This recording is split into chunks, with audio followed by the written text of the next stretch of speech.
Had a class for tomorrow too, and we mixed up the times, so I got here an hour early, so. Oh, it's better being late though. That is better than the other way around. So I figured I'd just take advantage of the quiet. Yeah, Get no, something done. not a problem.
I'm sorry, I'm talking to myself. I do that.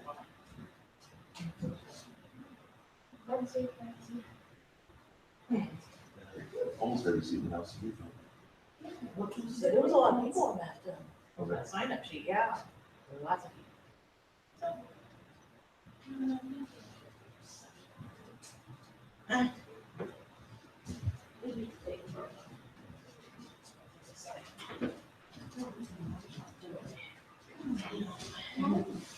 Yes, exactly.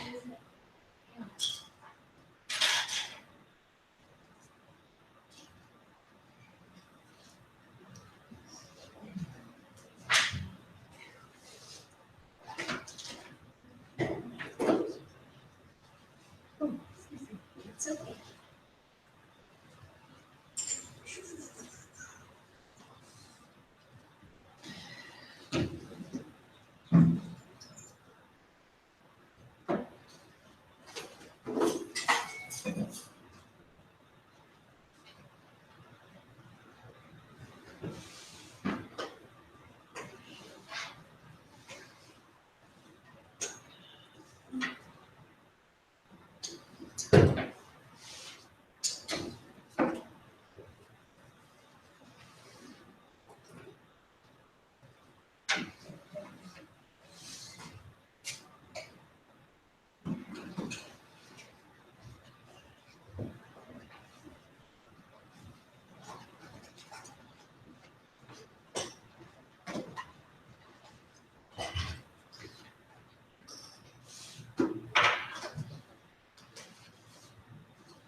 service. Thank you. I need to, I won't work in this. Great, thank you. I was like, great, thank you.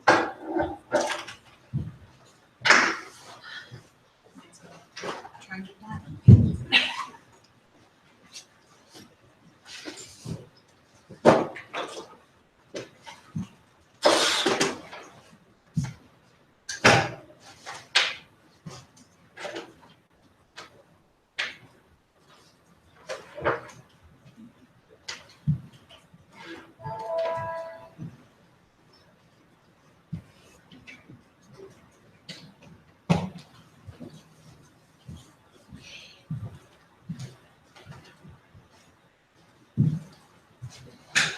I appreciate that. So how's it going? Good, how are you? Crazy amazing. Good. Yeah. Where'd you go? I got on with another agent. I partnered with another agent. You know, I don't know what I'm doing. Her name is Tammy Robinson. She's the office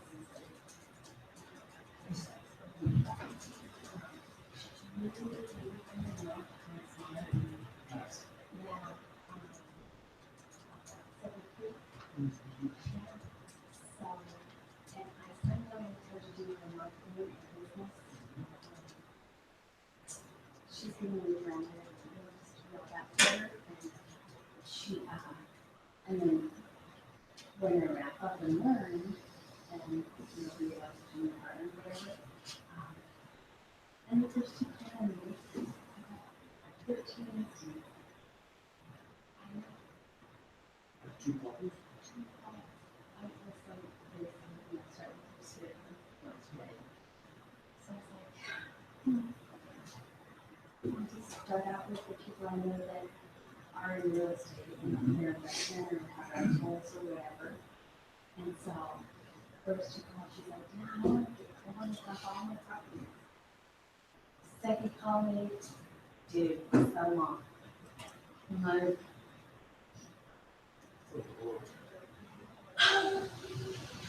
know. Making it rain. And so I'm like, We read this in the. I know, right? I was just like, great. I'm gonna go from the family or with my people. And so I told her about first our relationship and I gave her all the properties. She's like, don't know. She's like, so then out there,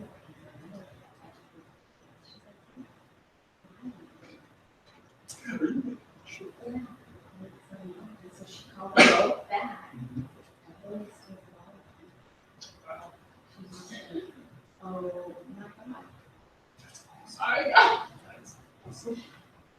Wow, they're going with you. Good, really good. Good. Absolutely. They're classy. I would like that. I think I would like that too Did you have I one know cent? that. And it says to type an A digit in. Right there.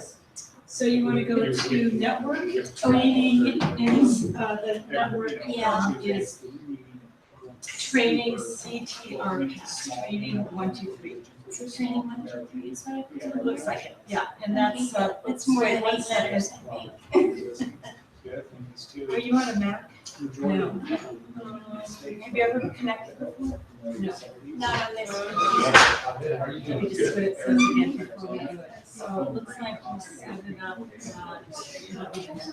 Gene had it on there. It's never, but, you know, so. oh, so it's capital T.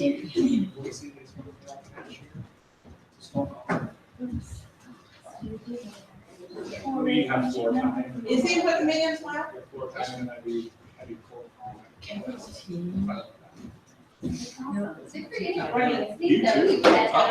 Well, you know, hopefully I might. I guess that's good then. You. Yeah. Oh, you've got it. Let's start.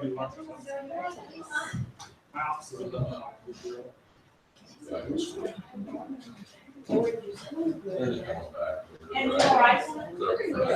Yeah, you don't remember that. Okay. Yeah. No, it's not.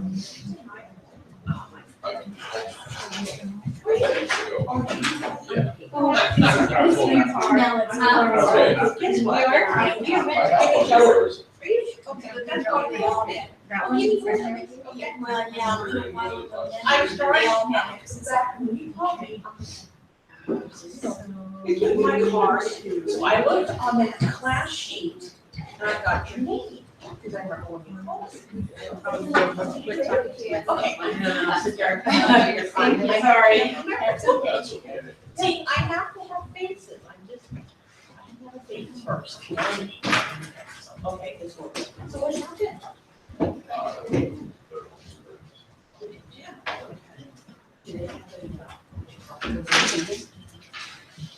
Do they have Yeah, most franchises do. About some of everybody else's. I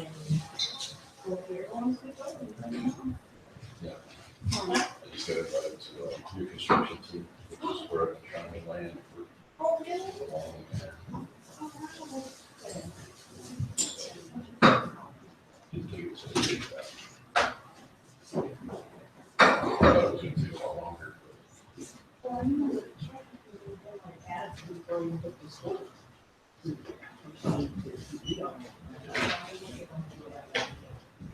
hope to get a good.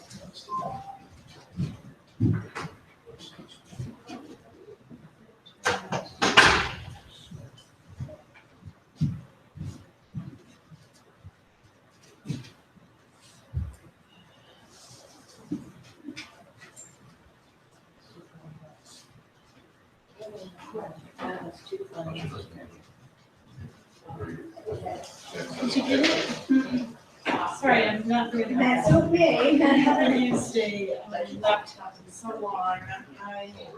But maybe somebody else can write it over. Yeah.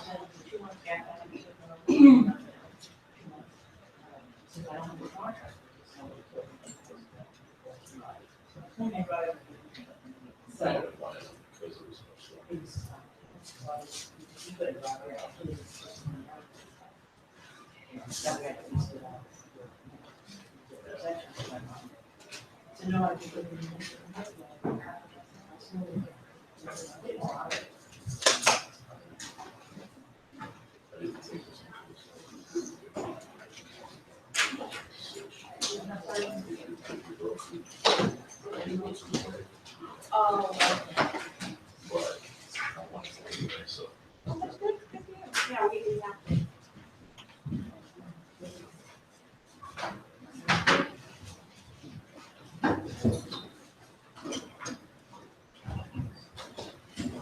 I think I'm taking that other one, it's RPM and or something. The other class here, R. Forms and stuff. RPM, Oh, okay, no. I haven't signed up for it yet. So I was just trying to take classes that I've already taken, the ones I haven't taken. Just a refresh. What's it called, RPM? Our hands-on public works research, yeah. I haven't signed up for it yet.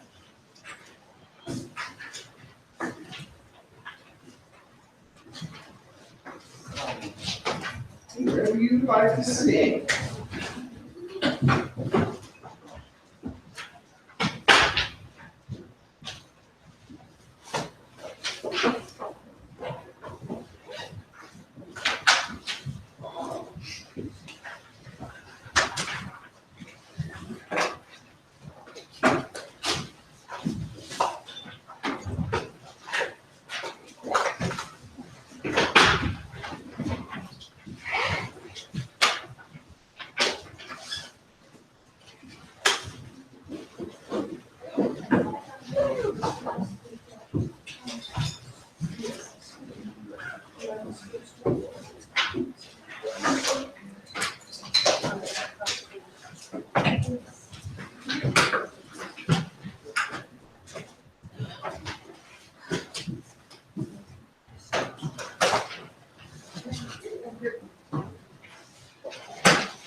No, six. No, just me, so I'm not good for the class.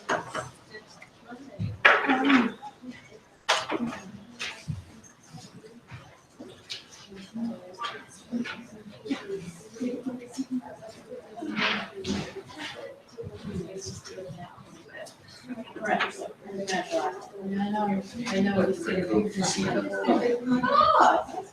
So these are what they use like maintenance. Or how long you got these? Yeah. We're close. We're close. I'm fine for your money. No, I was still doing the caregiver thing, so Oh, okay. it was hard. Only because I've had to do it numerous times with him. It was just not fun. Back here. Yes.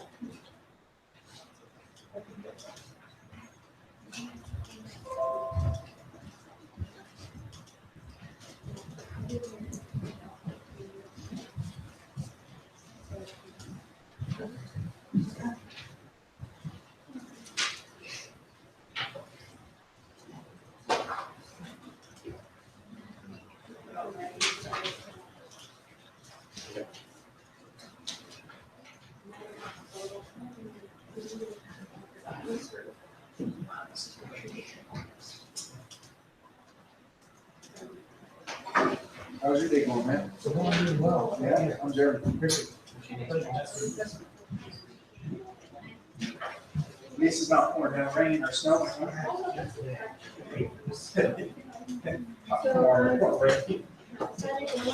Did forget on that for a while. they're just doing Yeah. Trust me, I know. The problems were all messed up. This A lot of drainage in my house. Yeah. just for a moment. Let me push it in. And I wish that was my only problem. My cement grows so much to literally separate my, porch overhang. Yeah, The, so I the gotta. structure kind of, front facing front porch, and that one down over. Well, those three Renee. structure poles are cemented in. They right away about. Because of all the water and the freezing temperatures and everything, water got underneath, it grows so much, it pushes cement up on the front part of it. So it pushes it up, where it's connected to the house, hold it to the house, so it's connected, but it's handicapped, everything shifted, everything inside, so inside my family room, split from it. So you're fine, I just don't find the picture, yeah, they always know where the. Yeah, I must know for sure. oh, I got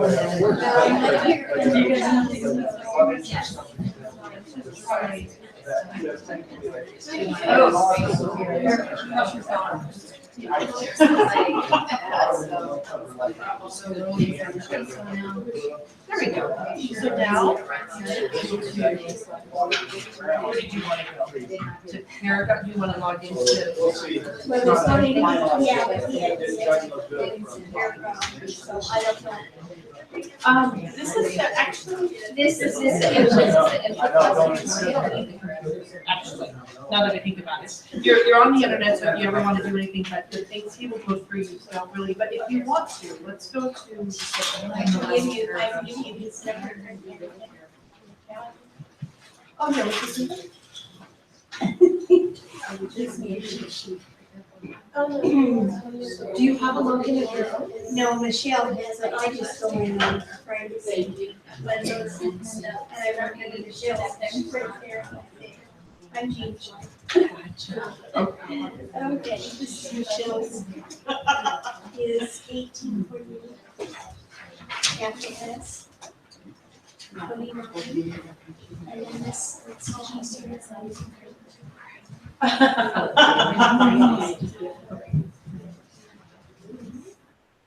So if you want to follow along with him, you can, but it's not required. He will give you handouts and everything for So, but here they're locked in, so, yeah. Paragon's just right here.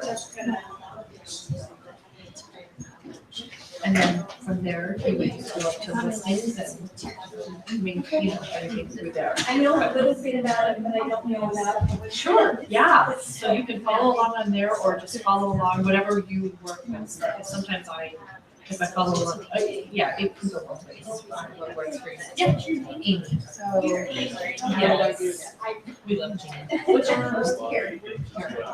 Nice to meet you. So, yeah, and Chris is the teacher, but if you have any questions at the end, it's whenever you can ask him, or you can ask us. Yeah, appreciate that.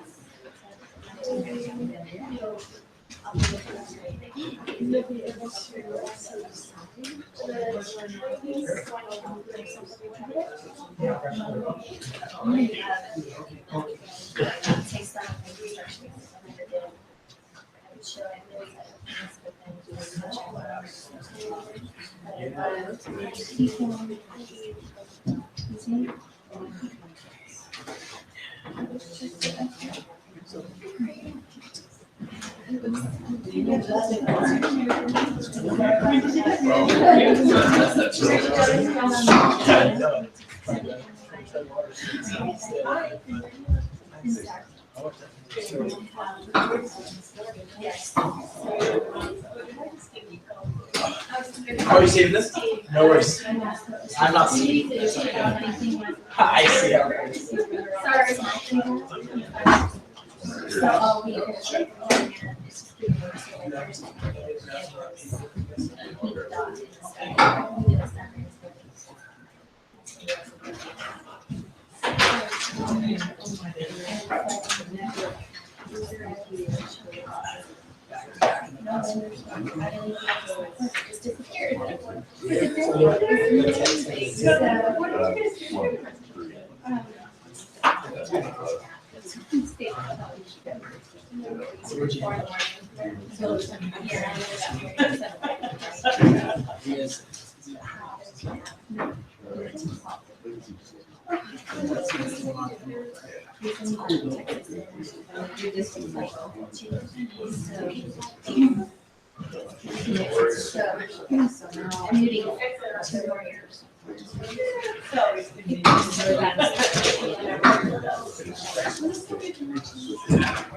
that sounds very good.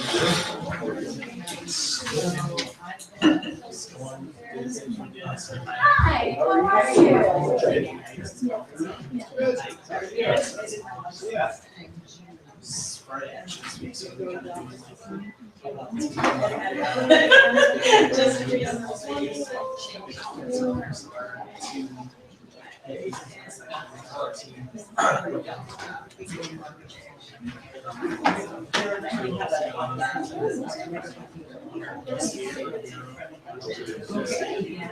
Learning all of that.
It's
But we also purchased the so anybody that's switching, so if they obviously. Speaking of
So.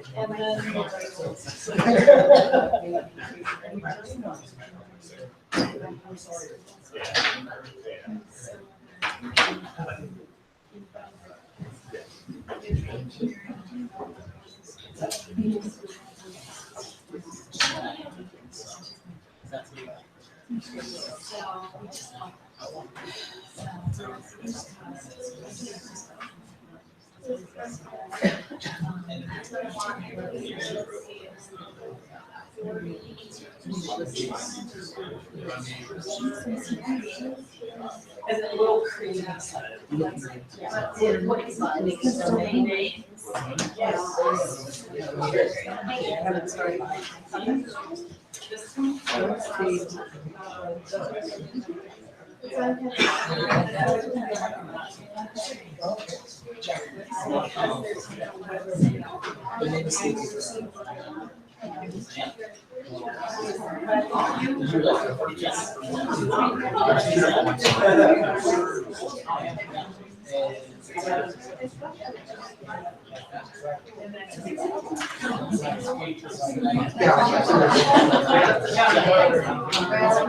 Okay,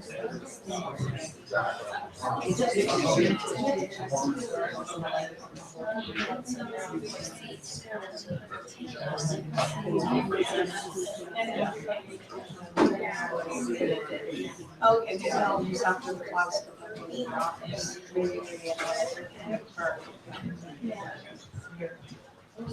Not until 4, and over at the.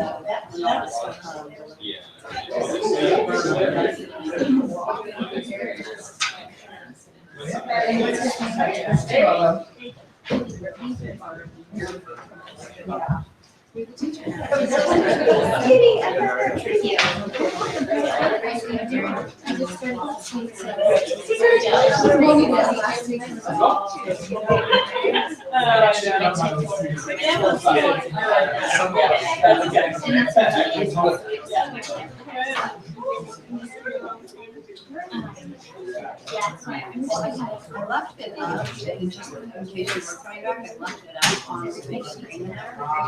So maybe look at it, and if you see what's the issue, I will go after this, and then maybe take it out to the wall and do it. Anybody need a handout for every dog?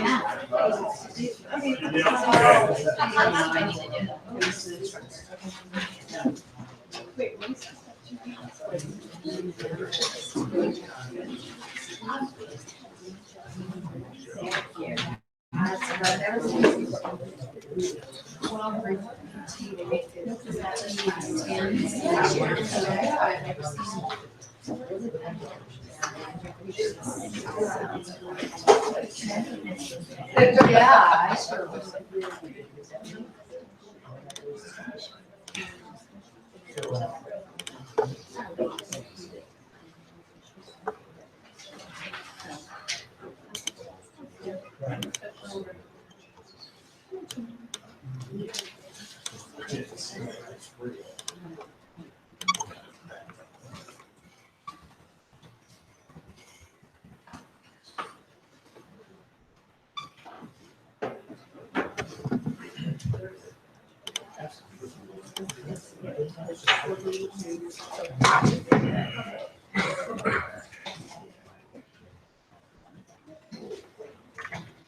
The handouts are right there.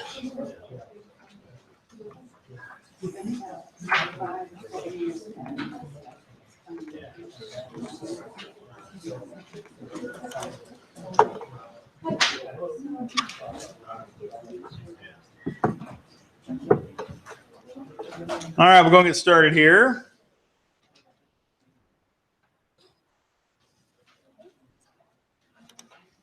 And so this is the input maintenance class. Hopefully that's what you are here for this afternoon. My name is Chris Peterson. You've got 2 handouts there that were available. We're going to talk about thin handout first. And so what this class is going to cover is how to input and maintain listings in Paragon and how to enter the information as easily as possible. You might notice we're not in the computer lab. One of the reasons is that way we can have a bigger class. Second reason is, unless you have the input ability turned on, you can't go and play around and input listings. And so it's kind of like a catch-22. We could be in the lab, but none of you could do anything anyway. So that's kind of why we're here. So the second handout has a lot of screenshots of things so you can refer back to it. But the first thing we're going to talk about is how to utilize Instanet. Now you might think, Chris, why are we using Instanet? Why aren't we using Form Simplicity? Because Form Simplicity is not set up to do this yet. It will be set up to do it. And if you notice when I log into Instanet, a little pop-up came up asking about, people are concerned about Instanet. It's here till the end of November. The little pop-up just told me that.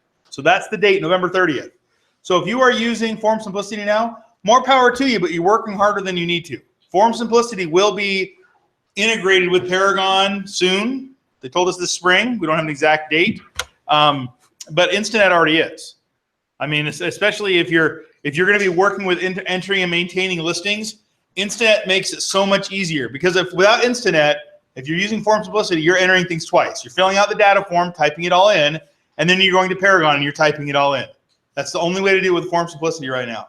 With Instanet, and what we're going to look at first, is you can take a data form you filled out and send it to Paragon as a partial listing, so you don't have to retype everything. And that's one of the big things that when this whole Instanet Form Simplicity change occurred last fall, one of the reasons why the MLS kind of put information out there is because we have lots of people that use that back and forth between Instanet and Paragon to make things easier. We have whole offices that their whole admin staff training is set up around that. And so in Form Simplicity will eventually do the same thing, but right now it doesn't. So the first thing we're going to look at on the thin handout, it says importing a listing from Paragon to Instinet. That's the first thing we're going to look at. What that means is you can take a listing that someone else had or you had previously, and you can pull information from that listing onto a data form, so you don't have to reinvent the wheel. So I'm going to pull up a data form here in Instinet, just the MLS residential data form. And I'm going to create a new residential data form, just a standalone form. Now, the thing with the data form that's important is it can't be part of a transaction with an MLS number already assigned to it. Because the whole point of this is we're going to get a new MLS number. So if you use an old listing and an old transaction, it's not going to work. So here's my data form. And if my property had never been listed before, I could just fill all this out myself. But since we're going to pretend it's been listed before, under the File menu is Import Listing. And then I go here, find my MLS number, which I wrote down earlier. Let's copy it here. And then put the MLS number in here and click on the little check mark. And that's going to import probably 90% of the data from the listing into the data form here. So then I don't have to reinvent the wheel and fill the whole thing out. Now, of course, if the listing you're importing from was not yours, you want to make sure it's correct. You can't blame the other agent if the information's wrong. You're the one that put it in the MLS. But this gets you a good head start. Yeah. Photos is not going to pull in, and you can only use someone else's photos with permission anyway. So, for the data, it'll pull it in there. Now, I don't want to jump around too awful much, but I'm going to a little bit here. When you are putting a listing into the MLS, and we'll talk more about these things in a minute, one of the things that's required to, well, there's 4 things that are required to save a listing as a partial listing in Paragon. And the reason these are important is because these same 4 things have to be in Instinet to send it to Paragon as a partial. So those 4 things are type, area, and list date and expiration date. In Paragon, they have these nice little green squares with P's on them.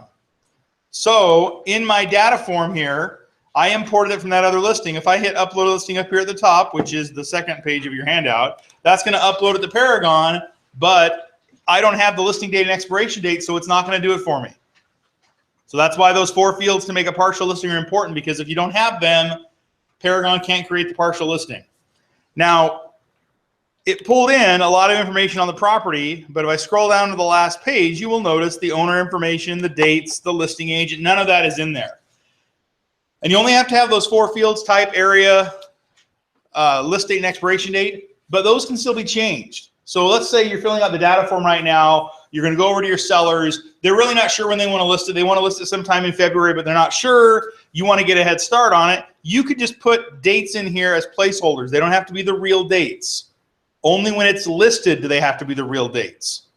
Because I can't send it to Paragon without those, but I could come here, put the 21st as my listing date, put the 28th as my expiration date, and now when I hit upload listing, you will notice it will give me the partial listing number. And then in Paragon, let me get it logged in here a different way. So in Paragon, under the listings menu, once your input ability is turned on, you will see maintain partials. So I go there to maintain partials, and there's that listing on Cruiser Drive that I just put in there. Then I can go in and finish it and make it a live listing. So this handout you've got here, the first page shows you how to take the data, the MLS number, and paste it into the data form so it copies everything in for you, well, most everything. The second page, and for a long time these pages were in reverse order, so it wasn't very fun. The second page shows you how to export it from Instinet to Paragon. Again, the reason this is important is if you don't do this, you're entering things twice. If you have to have that data form filled out, your broker says you need to have that filled out and signed by your seller, you're filling it out once there, and if you're not using Instinet to send it to Paragon, then you've got to come into Paragon and fill all that same information out again. And so that's where Instinet becomes useful. And I'm not trying to say Form Simplicity isn't good. I'm sure it's great, and once that integration is there, it'll be just as good as Instinet is. But right now it's not there. So if you're a person who's going to input listings a lot,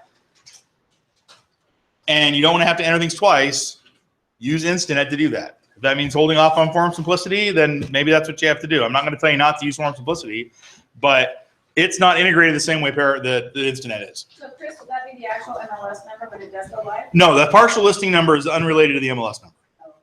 Yeah, we had somebody who had their partial listing number was 15666. And they're like, is that going to be my MLS number? Because my clients probably won't like that.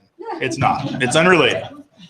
And when it's a partial listing, and I'll probably say this again later, a partial listing is visible only to you and your broker. No one else can see it. It's not a live listing. Days on market don't start accruing because it's not real. It's not real till you save it with all the required information. And so when you so if you're filling out that data form 2 weeks ahead of time and you send it in as a partial listing, that's fine. You can, like I said, you can do it up to 6 months in advance. And the time to enter your listing is the next business day after you begin marketing it. And a lot of times people say, well, that's such a short amount of time. And it is a short amount of time. But you can start entering your listing 6 months in advance. If you know what listing you're going to have 6 months from now, you can start entering it. I mean, you don't have to wait until the 24-hour period is here to then rush and put it in. You've got plenty of time ahead of time to do that. Questions about how Instinet works with that? Does that make sense? Okay. So the second thing we're going to talk about is actually working with the listings. And your second handout, your thicker one, the first page is the agent application for MLS listing. What is it called? Agent application for IMLS listing input security level. So basically, this is a form you fill out. Your broker signs it, you sign it, and that authorizes you to input listings. You have to come to this class. Everyone's on the sign-in sheet. Turn this form in. Then it's turned on for you to input and maintain your own listings. If you ever change offices and you need to input and maintain your own listings at your new office, you don't have to take the class again, but you do need to fill out a new form. And on the front page of Paragon, let me bring it back up here. If you go here to membership info, here is the agent input security form. Print it out, fill it out, have the new broker sign it, return it to the MLS, and your security level will be turned back on. Because when you transfer offices, they turn it off automatically because not every broker has agent input listings. And so you don't want brokers to get upset if we're transferring people with input ability, they don't want to have that. And so you just have to make sure if you change offices, get a new form. My email address is at the bottom. There's a fax number at the top. It doesn't matter how you get it to us. Just get it to us, and then we'll turn that input ability on for you. And if you open up after the first page there where the application is, you'll notice a bunch of screenshots. It says inputting a listing in Paragon. This is where, since we're not in the computer lab, when you actually are working on your listings, you can kind of refer back to what we're going to talk about today. The first part and the first parts of screenshots there go over entering a listing, and then it goes through listing maintenance, how to maintain them, talks about the photos and stuff, which we will look at. And then if you look on page 11, you've got a section that doesn't have any screenshots. It says residential data input form instructions. These are the required fields of a residential listing, which is what we're going to look at this afternoon. And we're only looking at residential because if you understand how residential works, all the others are pretty similar. They just require different things. I mean, for a residential listing, you don't have to disclose how many animals are allowed per acre like you would with farm and ranch or something. But if you're dealing with the data form, you've got the correct fields there. And so as we go through this, if you have questions, feel free to ask them. So the first thing we're going to talk about is once your input ability is, well, before we get started, does anybody have any questions about entering listings or inputting anything? You're thinking, well, Chris, that's why we're in this class. All right, well, if you have questions, definitely ask them. So once your input ability is turned on, what you will notice is under the listings menu, you will have add listing. Your password login stayed the same, but now you'll have add listing there. And even though we just saw how to use Instinet for my way to teach this class, I'm going to go through it as if I didn't do that, just as I was entering it all manually. But you wouldn't obviously need to do that. So the first thing is you want to pick the property class your listing fits into. If it fits into more than one property class, it can be listed more than once. So if I've got a property that's a farm, but it's an area that's being developed, it can be listed as farm and ranch, business, commercial, and vacant land all at the same time. That's 3 MLS numbers for one property. And then if the listing goes pending, I can mark them all as pending. And then when it sells, I mark one as sold and I cancel the others because it didn't sell 3 times, it sold once. Now with the MLS, the time period to enter those in is the next business day after you begin marketing. So if I'm going to put it in 3 property classes, I have the next business day after I begin marketing to put it in all 3 of those.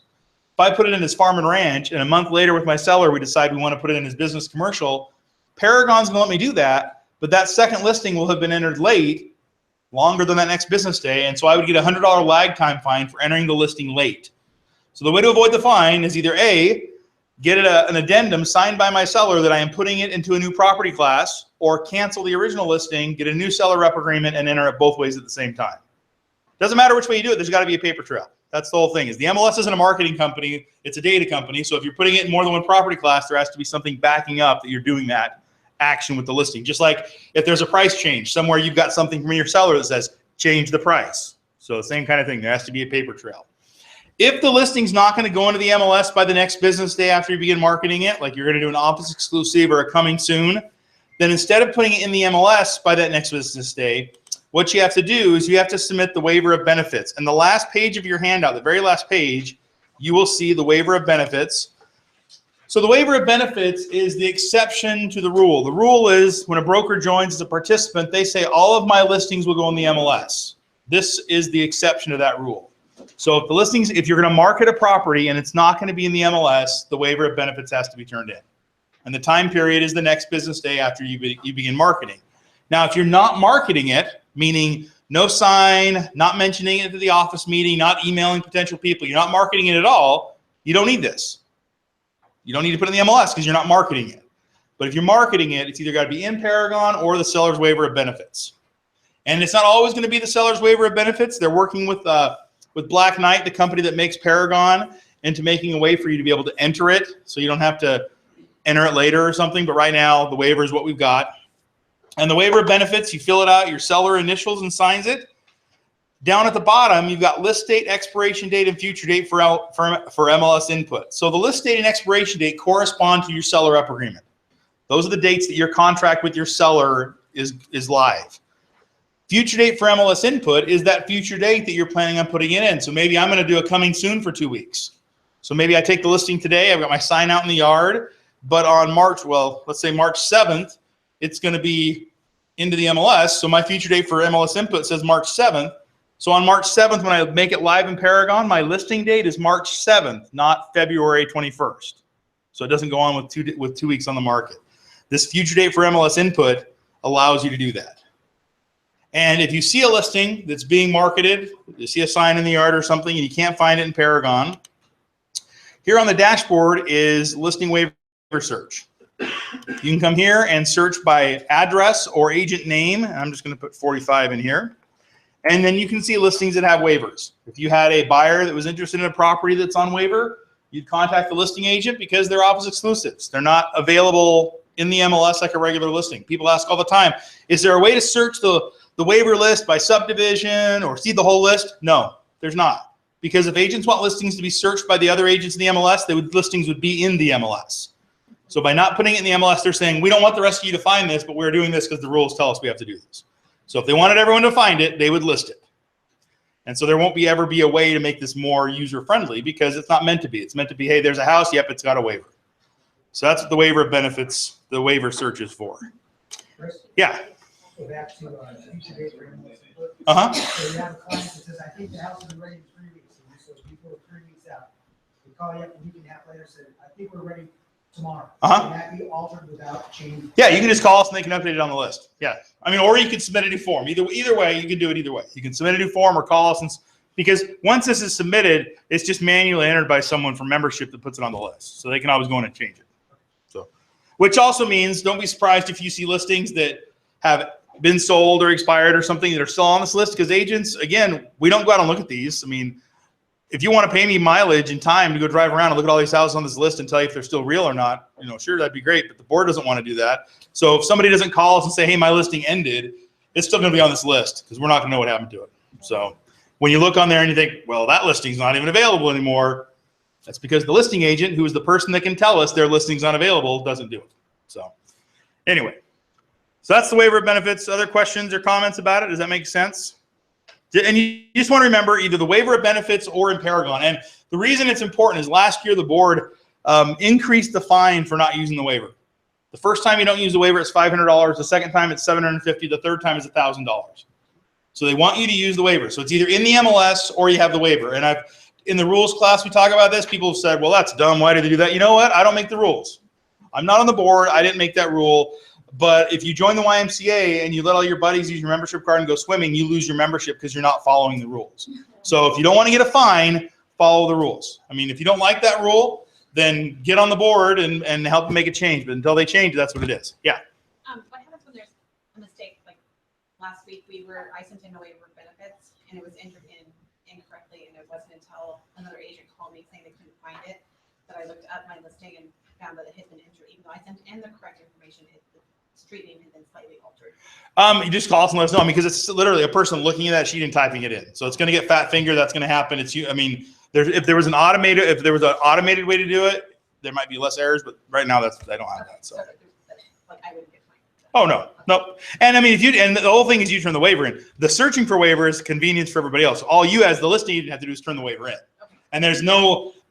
Typically, they're processed the same day, but I got to tell you, if a school graduates a bunch of agents and there's 15 new agents in one day, all the waivers that got turned in that day probably aren't going in that day. And I mean, I had someone say, well, that's not right. They should have an expectation of service. Well, talk to the board. Hire someone who gets to sit on their butt all day until a waiver comes in and then type it in. Is that available on Instant, Authenticon? What do you mean? The seller waiver match? It is, yes. Yeah, it is. Yep, it is. So are the data forms for that matter. Because you need a seller's signature. Right, yep. The seller has to sign it. It is available. Yeah, seller initial and seller signature, and you can do it through Authenticon. Yep. So I saw it coming soon the other day, and it's not in the waiver of benefits yet, So if it's not in the waiver of benefits and it's not in Paragon, you can either email support or call us, and they can contact the agent and figure out what's going on. or it'd be nice to just call the agent. You can do that too. And I want to turn in your waiver. And if you want to let them know, I know of 3 times since the board upped that fine that individuals have been fined $500. And don't think it's some extra fine that you get to pay off over and over. I mean, maybe you can make some arrangement, but if you don't, your next quarterly bill, instead of being 73 or whatever it is 573. So yeah, I mean, and I'm not saying you have to turn somebody in, but if you don't want to have that conversation, let us know. But if you want to, especially if you know them, let them know and throw the MLS under the bus. Say, hey, the MLS is going to be out to get you. I'm just trying to let you know that. Make yourself sound like the hero. It's all right. We can take it. Other questions about the waiver? All right, so that's the waiver of benefits. Let's go back here to Paragon. Again, we talked about going to listings, picking our property class. So we're going to pick residential here. Before we jump in and start looking at these required fields, across the top is this blue toolbar, just like in a regular Paragon search, the search screen. On the left side under Save, we have Save Listing and Save as Partial Listing. We already talked about partial listings. So if I go to Save as Partial Listings, I have to have those 4 fields in there to save it as a partial listing so I can come back and fix it later. Saving as a partial works 2 ways. First, it lets you save your work as you're going. Second, it lets you save and come back later and finish it. So the thing to remember is Paragon does not save as you go. So if you're entering listing data and you get done with the general section and you're moving down to the financial section, you could go up here to Save as Partial Listing and save your work as you're going. So if something happens, then you've got at least up to that point. And when I say something happens, think about when you're using the internet where you normally are. Have you ever had to hit refresh on a web page to load? Have you ever had to hit refresh to watch a video that didn't load? That had nothing to do with Paragon. So when you're using Paragon and it's connected to the internet, it's going to have the same connectivity problems your computer already has. And I'm not saying that the internet's bad where you are. It's just that's the nature of not having a hardwired line to the server where Paragon is or where YouTube is or wherever you're trying to go. So if you get in the habit of partially saving, then you don't have to worry about anything. Now, you might have noticed when I brought up this page the first time, you may not have read the message, but a message came up that I dismissed quickly. That message is a one-time chance to recover data. So if you're entering a listing and you don't partially save and you just exit Paragon, the next time you come back to listing maintenance and try to start a new listing or maintain a listing, a message will come up and say, we've recovered saved data. Do you want to use it? And if you want to use it, that's your one chance to use it, and then it brings back what it saved. If you choose not to use it like I did, then it goes away and it assumes you don't need it and it doesn't save it anymore. So that's Paragon's way of allotting for connectivity issues with the internet, is that it will try to, it doesn't say how often it saves, so I'm not going to try to guess, to still partially save yourself. But if there was an accident and you were in listing maintenance when it happened, it will try to recover part, if not all, of what you were working on. But you only get one chance to recover. So save as partial listing, we'll see that later on. And then save listing lets you save the listing data, submit it to the MLS, and get an MLS number. Now, all the required fields have that red square with the white R. All those required fields have to be in there in order to get it saved. If you hit save listing and the MLS number doesn't appear, then down at the bottom, and we'll look at this later, down at the bottom, you'll see errors of things you're missing. And if it's a required field, it's required. TBD is not an answer for a required field. For example, parcel number. Every parcel in the United States has a number. Even Yellowstone Park has a parcel number. So if you have a large parcel that's being developed and cut into small parcels, and you don't have the new parcel numbers for all the small parcels, every one of them has the large parcel number because that's their parcel number now. Putting TBD or NA isn't acceptable. And there's one of the rules MLS has, section 1.2, is inaccurate data. By putting TBD instead of the actual parcel number, that's inaccurate data, and you could be fined $100 for that. Most fines don't happen like that. Usually you're given the notice, hey, we noticed you don't have the parcel number in here. Could you please correct this? If you correct it, you're not going to be fined. The MLS doesn't have to make money off these fines. They're there as deterrents. But sometimes people get in a hurry or they just overlook something and they need a reminder to correct it. So if it's a required field, you have to put it in there. Tax autofill. Now again, we looked at how you could use Instant Add. If you used Instant Add, you wouldn't use the tax autofill. But you don't need to worry. Tax autofill is not very exciting because tax autofill uses the tax records to populate a little bit of data into the listing. Ada County populates the most, and none of the counties populate the actual taxes. It's just from the tax records. And I had someone say, well, why doesn't it do it? Well, Idaho has 44 counties, and apparently there's 44 ways to create a spreadsheet about property records. And because there's 44 ways to do it, Black Knight can't make 44 ways to import data. So they just try to make it as universal as possible. So I'll show you how it works, and then, of course, you can decide if you'd ever want to use it. So you go to the county you want to find a property from. So we'll use Ada County here since that's where we are. And then you do a search in the county records for that property.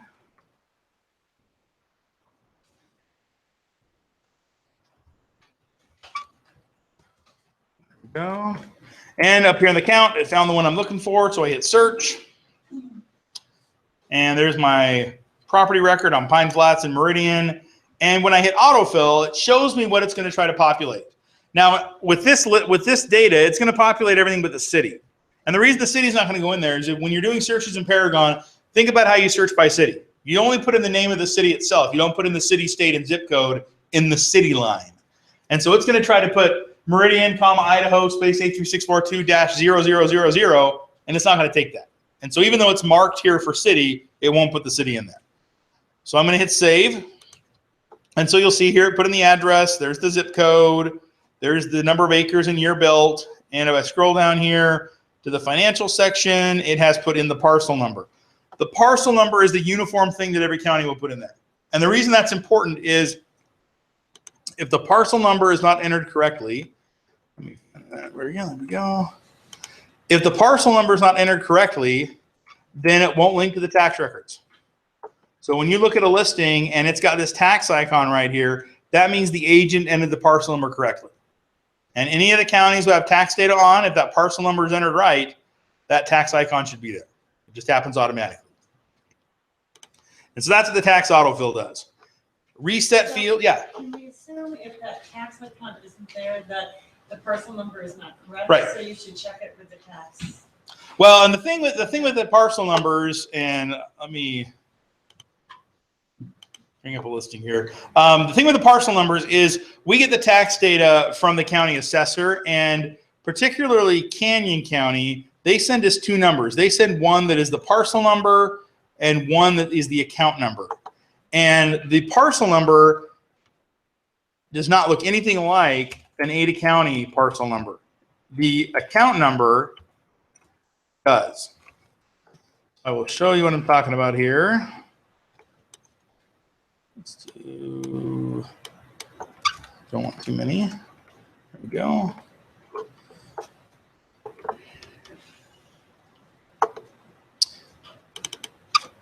All right, so here is a property in Nampa that has the icon there. So I click on it, and you will notice there's the parcel number that starts with a 0, and here's the account number that starts with an R. If I go to this one in Nampa, there we go, one in Nampa that does not have it, what do you think the parcel number starts with? An R, because that's the account number. And so you can't only blame the agent, because some title companies don't provide both of those. And I know the title companies have talked to us. We've talked to the county. We've talked to Black Knight, trying to make it so it will look for both. They don't know how they don't have a way to do that now. And so you just need to remember, if you have a listing in Canyon County and the tax icon's not there, it's because you put the parcel number in wrong. I mean, just for example, This one is 10352 Boulder Peak. So Canyon County, 10352, if I get the spell right, 52, 10352. I put 19, sorry, 10352. Thank you for catching that. All right, see, there we go, just the one, and you will notice that the parcel number starts with a C, and the account number starts with the R. You just got to make sure it's entered right. I mean, it's not a big deal. I will tell you it's a pet peeve of mine. It drives me crazy because I know we have the data. And it's not showing up because someone didn't pay attention. And if you don't believe me, it's a pet peeve of mine. Go to look how the blog posts have been on the front page of Paragon, and you will see that one's the one that comes up the most. And do I just copy and paste my old blog and read and edit the title? I do every time. Because I'm just hoping that I can reach one person to make sure they're checking their parcel numbers. So you want to make sure the parcel number is right to link to the tax records. Well, in the Ada County ones, you start with an R, so I can Right. see that. That's why it's confusing. Well, and again, you know, I mean, we live in Idaho. I love Idaho. I grew up here. But I mean, that's what you get when you don't have the state setting a standard for everyone. I mean, there's something to be said about standards. I mean, we're lucky we have gallons and miles, and we don't have, you know, hook mocks and mega rolls. Who know, you know, everybody calling what they want. So, you know, that's and I'm not trying to make fun of county assessors, but literally, there's, for example, in Ada County, the data we get from them is last name space first name. Some of the counties are last name comma first name because that's most normal. If you're looking at a list of names, it's last name comma first name, but Ada County doesn't do it that way. So when you're searching for people in the tax records, Ada County messes people up because it's done differently. So, you know, you just have to be ready for, you got to roll with the punches. And you just got to remember the MLS is a consumer of this data. We don't initiate this data. We can't tell the assessor how to do their job. So it's got to be grateful for that we get the data at all. All right, so reset fields, clears the fields out, lets us start again. So if you partially saved it or something, required only shows all the required fields, display all shows them all. There are a few that are required that will never have the R next to them, and it's because they're required based on another entry. For example, down here it says irrigation district, yes, no. If I mark that as yes, irrigation district name becomes required. If I mark it as no, the name's not required. So it just depends on, there's a couple that are that way. And it will tell you, if you don't have them in there, you'll get errors down here at the bottom saying you're missing these fields. So it'll let you know. And then open all and close all. Open all opens all these little categories, these little containers. Close all closes them all. When you initially come to work on a listing, it's the general section that's open, but open all would open them all. So that's what that would do. Questions about the menu there at the top? All right, so we're going to start talking about some of these required fields, starting on page 11, like we talked about before. And again, to get to this point, I went to listings, picked residential. So here we are on the residential input screen. And just like when you're searching, you can enter the data either by clicking on the magnifying glass or by typing it in. If I know what I want, I can just start typing it in, click on the name, and it puts it in there. That's going to be 10 times faster than clicking on the magnifying glass. But if you're not sure what the choices are, the magnifying glass is a great way to see the list. This afternoon, as we go through it, I'm going to click on that magnifying glass all the time because then we can talk about it. But if I was really going to make changes, I would already know what I need. I mean, I'm entering it as new or back on market, so I would just type it in. So status. And this is on the top part of page 11 here. When you're entering a listing, typically you're going to enter it as new or back on market. The difference between these two is that new means it's a new listing at your office, or it's been 30 days or longer since it was listed at the same office. And then after 3 days, it changes to active. Back on market would be that it's being relisted at the same office and it's been less than 30 days. The new versus back on market, the new and back on market, those have been there forever. They're not something that Paragon had or only since we've been on the internet. That they've always been that way. And they both change to active after 3 days. This is an important one because unless you have a time machine, you can't change when you enter a listing. And by the time we're notified about it and are able to talk to you about it, the 3 days have passed. So you just want to remember that if you're entering it and it's being relisted at the same office and it's less than 30 days, it's back on market. If it's at a new office or it's been longer than 30 days, then it's new. And like I said, they both change to active. The contingent statuses means you have an offer, you're accepting other offers. It's still going to be seen as available to consumers. It's still going to go on the internet. And so that would be contingent. Whereas pending, you're not accepting other offers and it won't be on the internet. Sold and unpublished sold. A sold listing is one that was in the MLS. It closed and then marked as sold. An unpublished sold would be a listing that had the waiver of benefits. An office exclusive was never in the MLS. After it closed, it was entered as an unpublished sold for either statistical purposes, for comps, for tracking, or whatever. But just like a regular listing, an unpublished sold has all the required fields. They're just all entered at the end versus a regular listing that's entered as an active and then made sold. Pending lease purchase, you have an offer, you're not accepting other offers.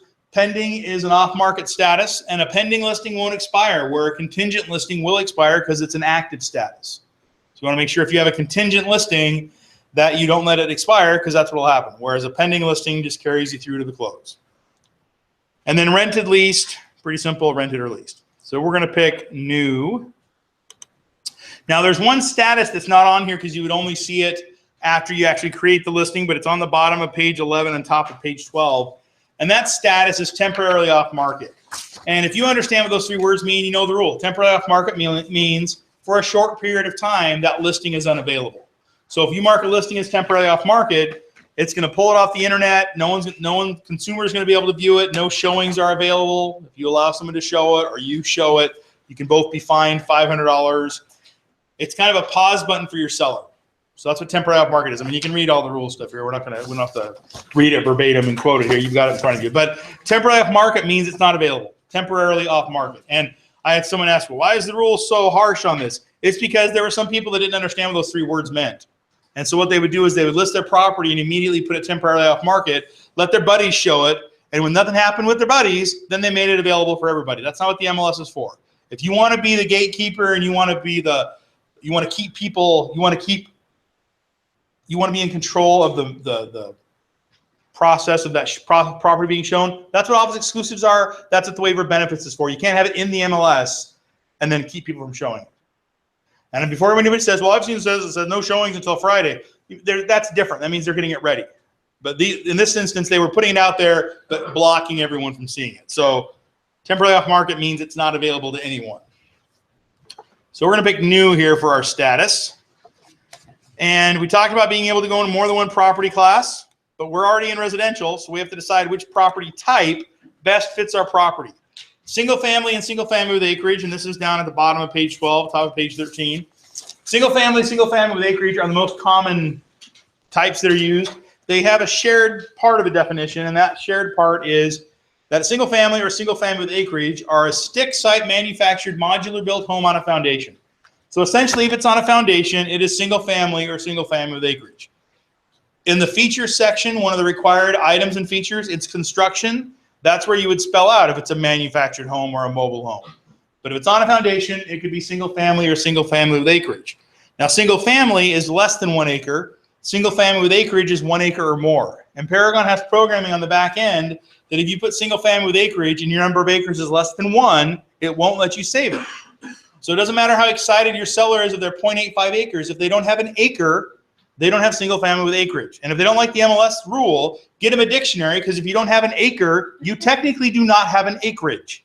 Now, there might be definitions of acreage that don't have an actual size requirement about it. The MLS's definition and one of the other definitions does.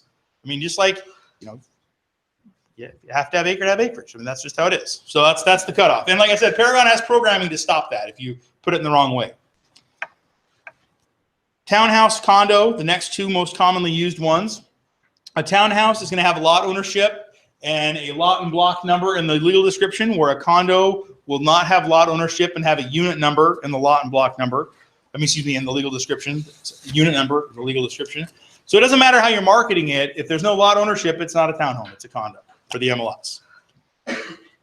Manufactured, owned lot, rented lot. These are ones that are not on foundations, so you can pump up the tires, pull them away. And then recreational land with home is the most vague of all of these. It just means the land the home is on has recreational value. So maybe it borders Forest Service land or BLM land. It's on the river. It's on the lake. The trick is if you call it recreational land with home, you can't also call it single family. You've got to decide what fits the property the best. I had someone say, well, what about a house in McCall? Wouldn't that be recreational land with home? Well, what do the people do in that house? Do they get up in the morning and go to work? Do their kids go to school? Because that sounds like single family. But if it's the kind of place that they don't plow the roads in the winter and you have to snowmobile in, and maybe when you're there in the winter, you can't use the plumbing because it's not ready for winter use, that could be recreational land with home. Now, that's just my opinion. There's not a definition. I mean, for all the rules the MLS might have, they don't define these because trying to get the 18 members of the board to agree on a definition would be very difficult. So, I mean, you just need to remember, you can't call it more than one thing. So whichever you decide to call it, that's what people have to look for when they want to find it. So you just want to make sure you're picking the one that best describes your property. So for our example, we're going to pick single family. Price is pretty easy. County's pretty easy. Area. So we are in Boise in Ada County. So in this side of the MLS, area is very specific. As you get to more rural areas of the MLS, basically, if your city is in the name of the area, it's the area. Like Kimberly, Hanson, Murtaugh, if you live in Kimberly, Hanson, or Murtaugh, the area of your property is Kimberly, Hanson, Murtaugh. Over here in the western side of the MLS, it's a little more specific. And so here on the dashboard where you log in, over under other services and tools is is area maps. So you click area maps, takes you to this IMLS area maps page, click on the find an area link, and then it brings up this Google map of the MLS. And up here at the top, you can type in the address of your property. So we'll just keep working with the same one we've been working with here. Pine Flats, Way. And you want to make sure you put in the city and state, or I'll think you're in California. All right, so here we can see that 2872 South Pine Flats Way is in area 1000. So now I know what area it's in. Now, with the thing with the areas in the MLS, areas have been around forever. Before Google Maps was a glint in somebody's eye or GPS was ever going to be on a phone, areas existed. The reason that's important is sometimes area and city don't match. You still have to make sure it's in the correct area, or you could get fined that $100 for inaccurate data. So I'll show you a couple of examples of where area and city wouldn't match. So this is Eagle Road. Going north here on Eagle Road. And then here we get to Eagle and Chinden. There's Chinden, there's Eagle. There's a subdivision right here called Bristol Heights. If you live in Bristol Heights, your mail comes to a Boise address, but it is clearly in Meridian, Northeast Meridian, area 1020. So if you didn't put that in area 1020 and you put it in area 650, you could be fined for inaccurate data. Now, I've talked to many people till they were blue in the face about why they thought it should be 650, and I'm not saying I don't agree with them, but I'm not on the board. I can't make the change. It's got to be the correct area. And I had someone say, well, I'm going to go to a board meeting and talk to them. The areas never have been changed. So I don't know if that person never did that or what. The thing with areas is, at least in the last few years, the board is divided. Half of them want to get rid of area completely, which I kind of agree with. Area was great for what it was for, but we've got Google Maps, we've got GPS on our phones. It's less important. The other people want to rewrite the areas. So you got two people, until they agree on what to do, we're stuck with the areas that may not be correct. And I shouldn't say may not be correct. Areas and cities that conflict. I'll give you another example. So here we are on Highway 55. Anything west of Highway 55 is area 900. Anything east of it is area 800, even if you have an Eagle address. So you just got to make sure it's in the right area. This is another one of those that if it's in the wrong, if you put it in the wrong area and we're notified about it and we ask you to fix it and you fix it, there's not going to be a fine. So you just want to make sure it's in the right area. And not just to pick on Ada County. Let's move west here. Last year I had somebody call and they had a listing. Let's find the right one. There we go. They had a listing in area 1275 and they wanted to label it as 1285. Now, while this may be a poorly drawn line, you can obviously tell the river is the line. That's what it's supposed to be. And so what I will say is if you don't want to list a property in 1275, you don't have to. It's a free country. And not to just pick on Caldwell. People do that Garden City all the time. People want, instead of putting just the Garden City area, they want to put the Garden City Boise area. Problem with that is there are people that want to live in Garden City. And people want to live in Garden City. I shouldn't say it. It's not a bad thing. There's not a negative connotation because there are some nice homes in Garden City. And if you put it in the wrong area, people aren't going to find it. And so you just want to make sure it's in the correct area because the MLS, it's not a marketing company. It's a data company for agents and brokers. And so it's got to be correct for the people that use the MLS. About that Garden City one, though, I mean, area 650, I mean, right where you were a second ago, across the street is area 650. Right. And people will go, Garden City, I'm not looking over there. I mean, clients, it's like, no, relax, you're good. You're good, we're all good. Yeah. It's hard. Yeah, I mean, I agree. You just got to make sure it's in the right area. So this one's area 1000, back here to Paragon. I'm going to put in area 1000. Subdivision. You can type in the name of the subdivision, bring up the list. There's 5,375 on the list. Area and city does not limit this list. And when you're looking at the list, first off, notice that there's 0 not applicable. So if it's not in a subdivision, you can select that. And if the subdivision is not on our list, you can call us. It takes us 5 minutes and we'll add it to it. Now, I will tell you, we're going to verify it's not on the list because there's 5,000 on here. There's a chance that you or I could miss one, or whoever's looking at it. So we'll make sure it's not there.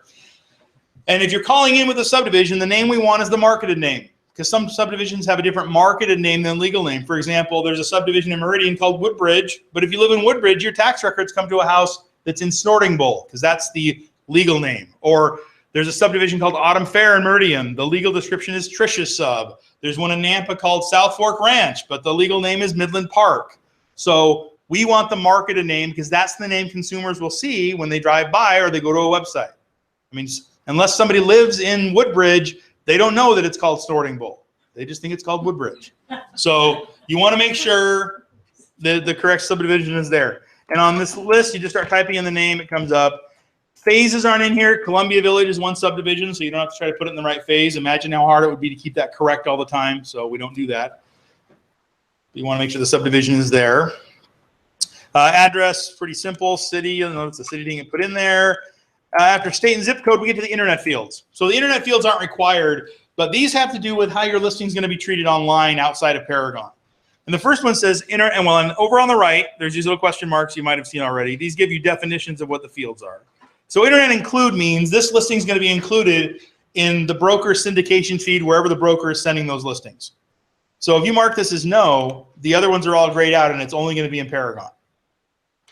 Internet address display means when it goes to a website, can it display the address? Now the trick with that is some websites only, like Zillow, only use the address to find the location on the map. So if you don't have the address on there, they don't know where it is. They can't identify where it is. Display comments and display AVM. Both of these are dealt with in a scenario where a consumer logs into an agent or broker website. So display comments. Can the consumer leave comments between themselves and whoever's website they're on? Can they leave comments back and forth? Display AVM. AVM stands for Automated Valuation Model, like a CMA. Can this listing be used in that automated CMA? Or on some websites, they call those Zestimates. If you mark display AVM no, Zillow won't display your property because they want to use as much data as they can to make their Zestimates accurate. So you just need to make sure when you're entering your listing that you decide how you want to treat these. When you're filling out the data form, which is why I left this open, up on the top right, it says for those internet fields, check if no. So if you check those four, it marks them as no in Paragon. And so and the other thing, if you change the display AVM to no, it can't go to Cloud CMA because Cloud CMA does an automated valuation model. It does a CMA. Most of the time, you're going to want to leave this as yes. They default to yes.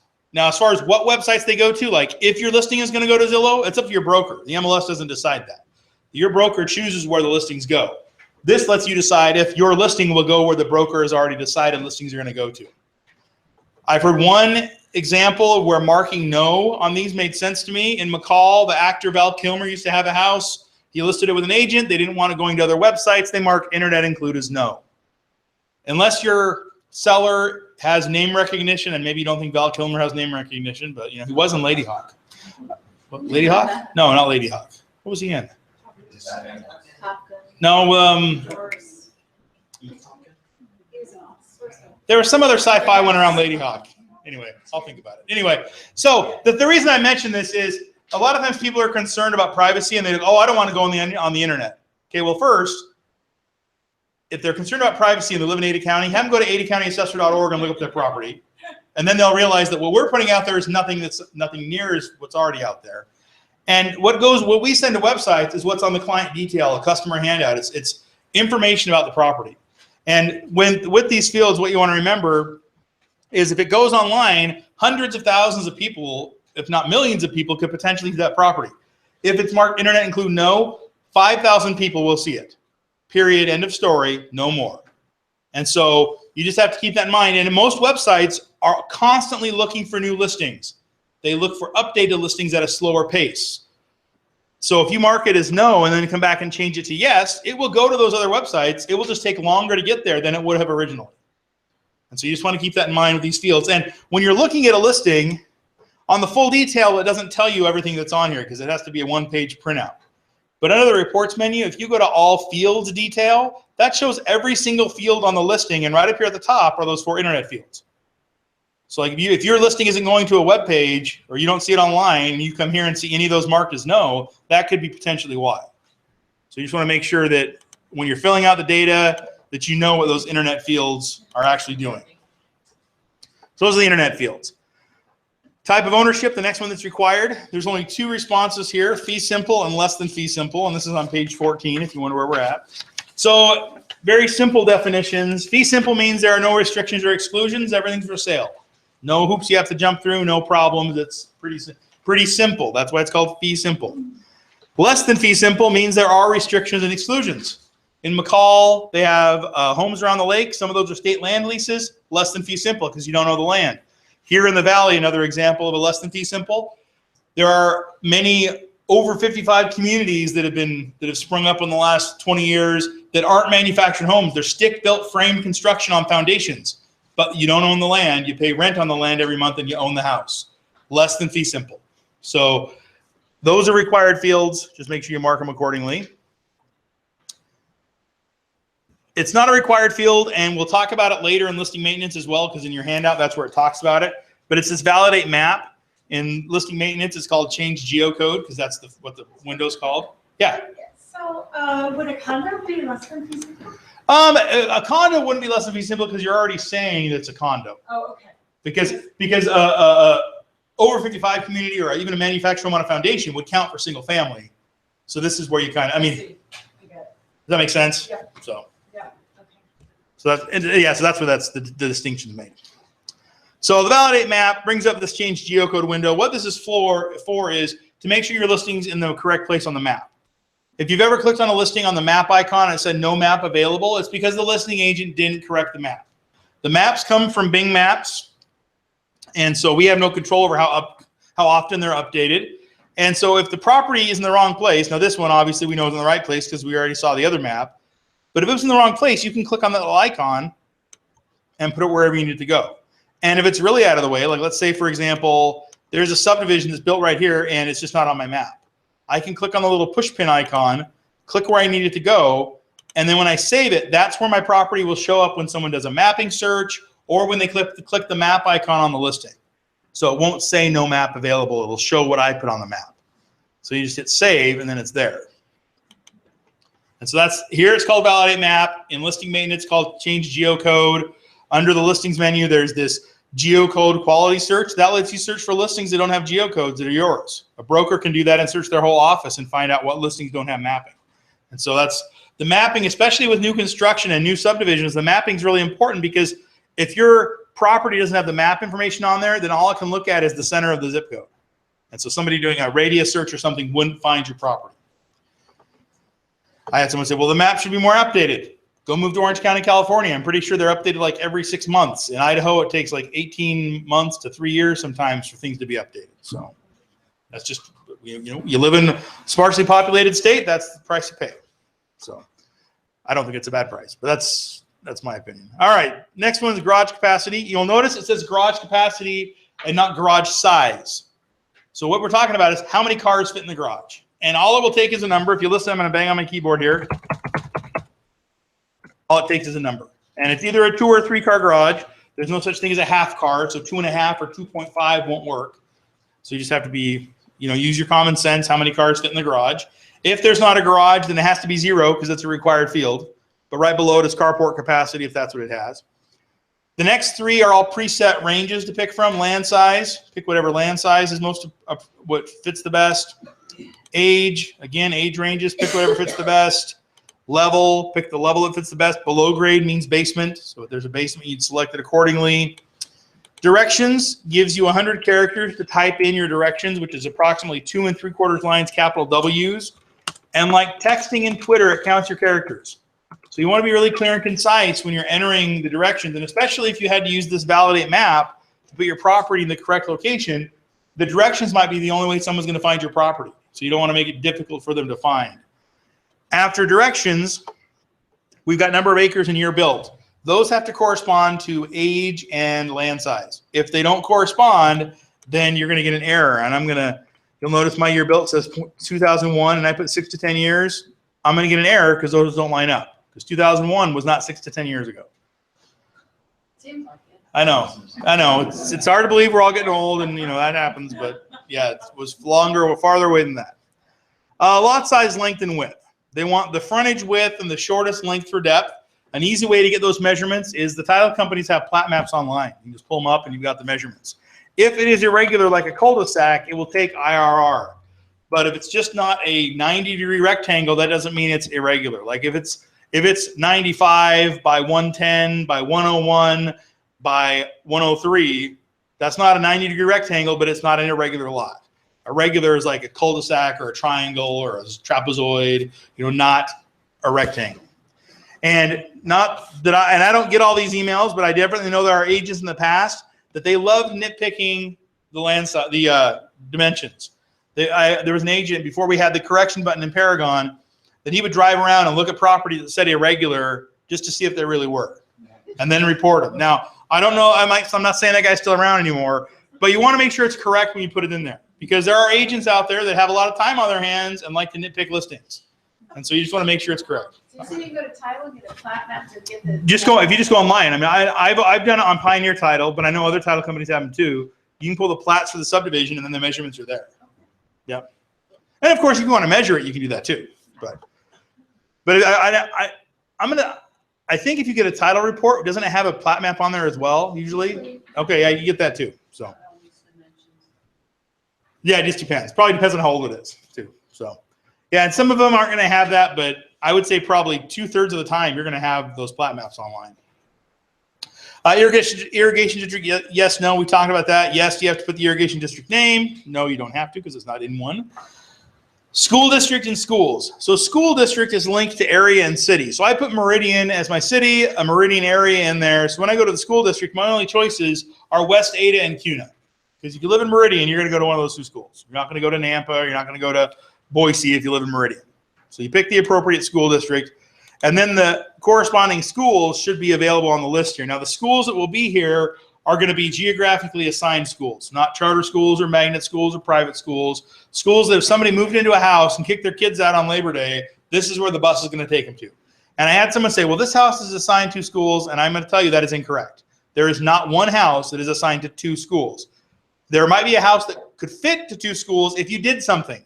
We're talking about doing nothing, not saying, hey, school district, my kids want to go to your modified year-round. If you don't do that, they go to the one that's assigned to them. And I'd love to tell you there's an easy way to find that out. There's not. You just got to go to each individual district website, call them on the phone. I had someone say, well, how do I know what district I'm in? Go to each individual district website, call them on the phone, look up the address, and they'll let you know. I mean, in Ada County, it's a little easier. Just remember there's not an Eagle school district. Eagle is part of West Ada.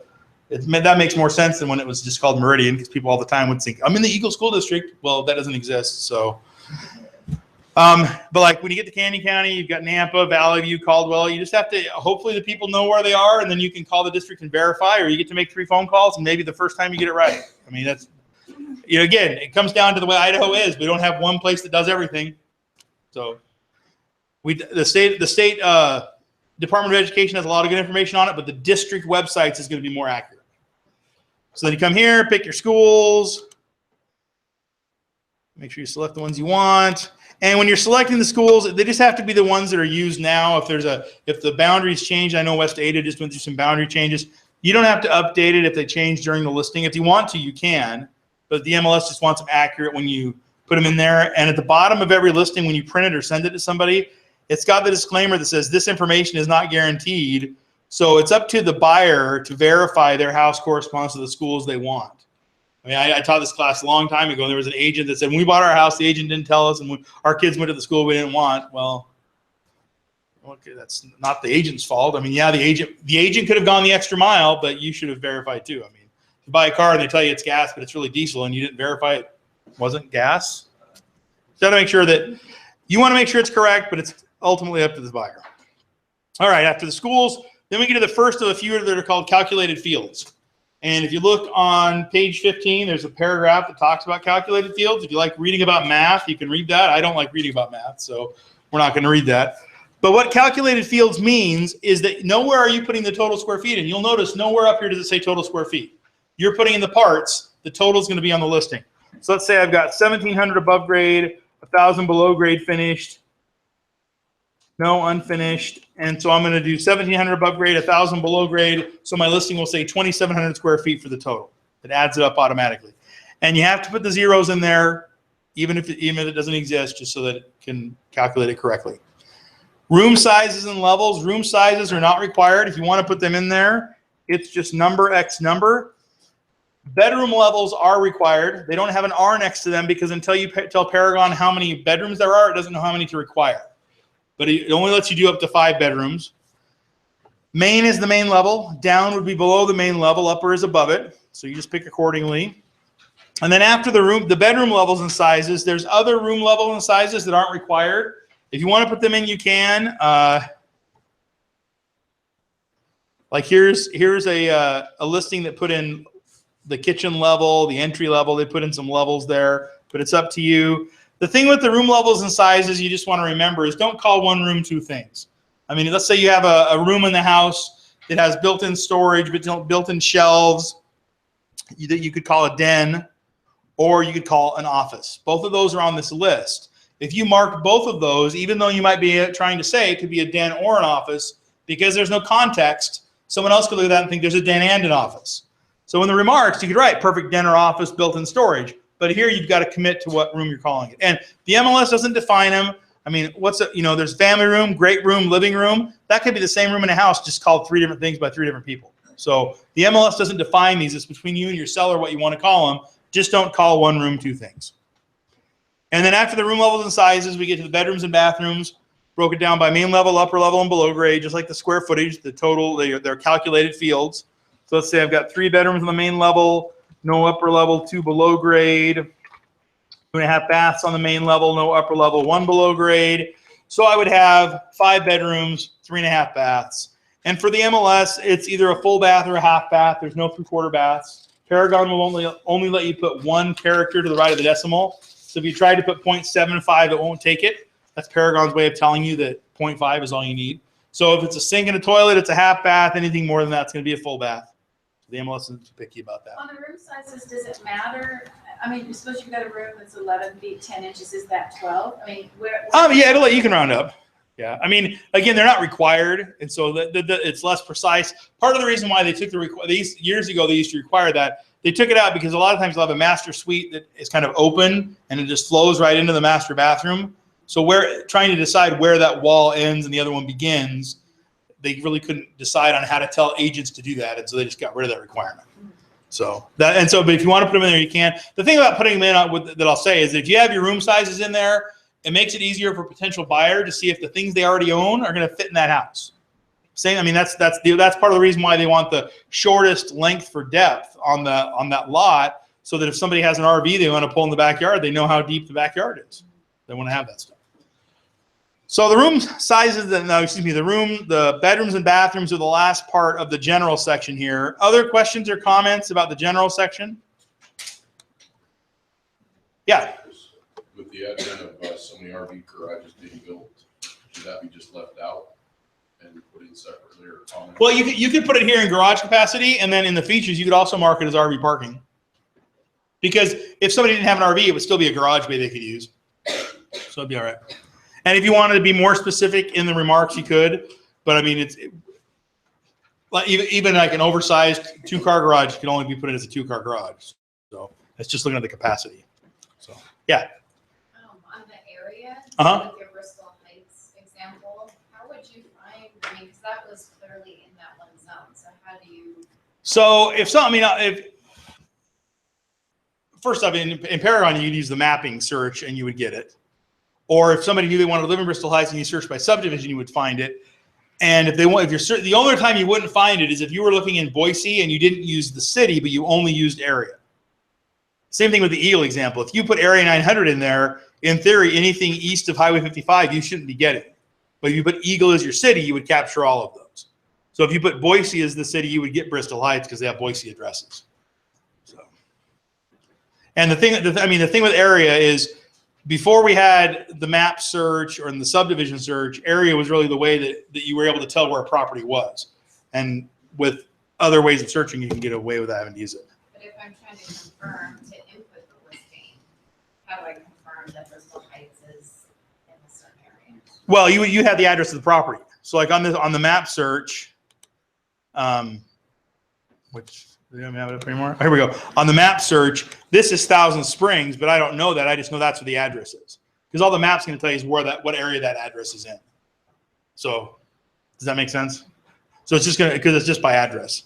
Now, I don't know how all the areas are laid out, but I wouldn't be surprised if there's some place that a subdivision that's really big gets pulled into 2 different areas.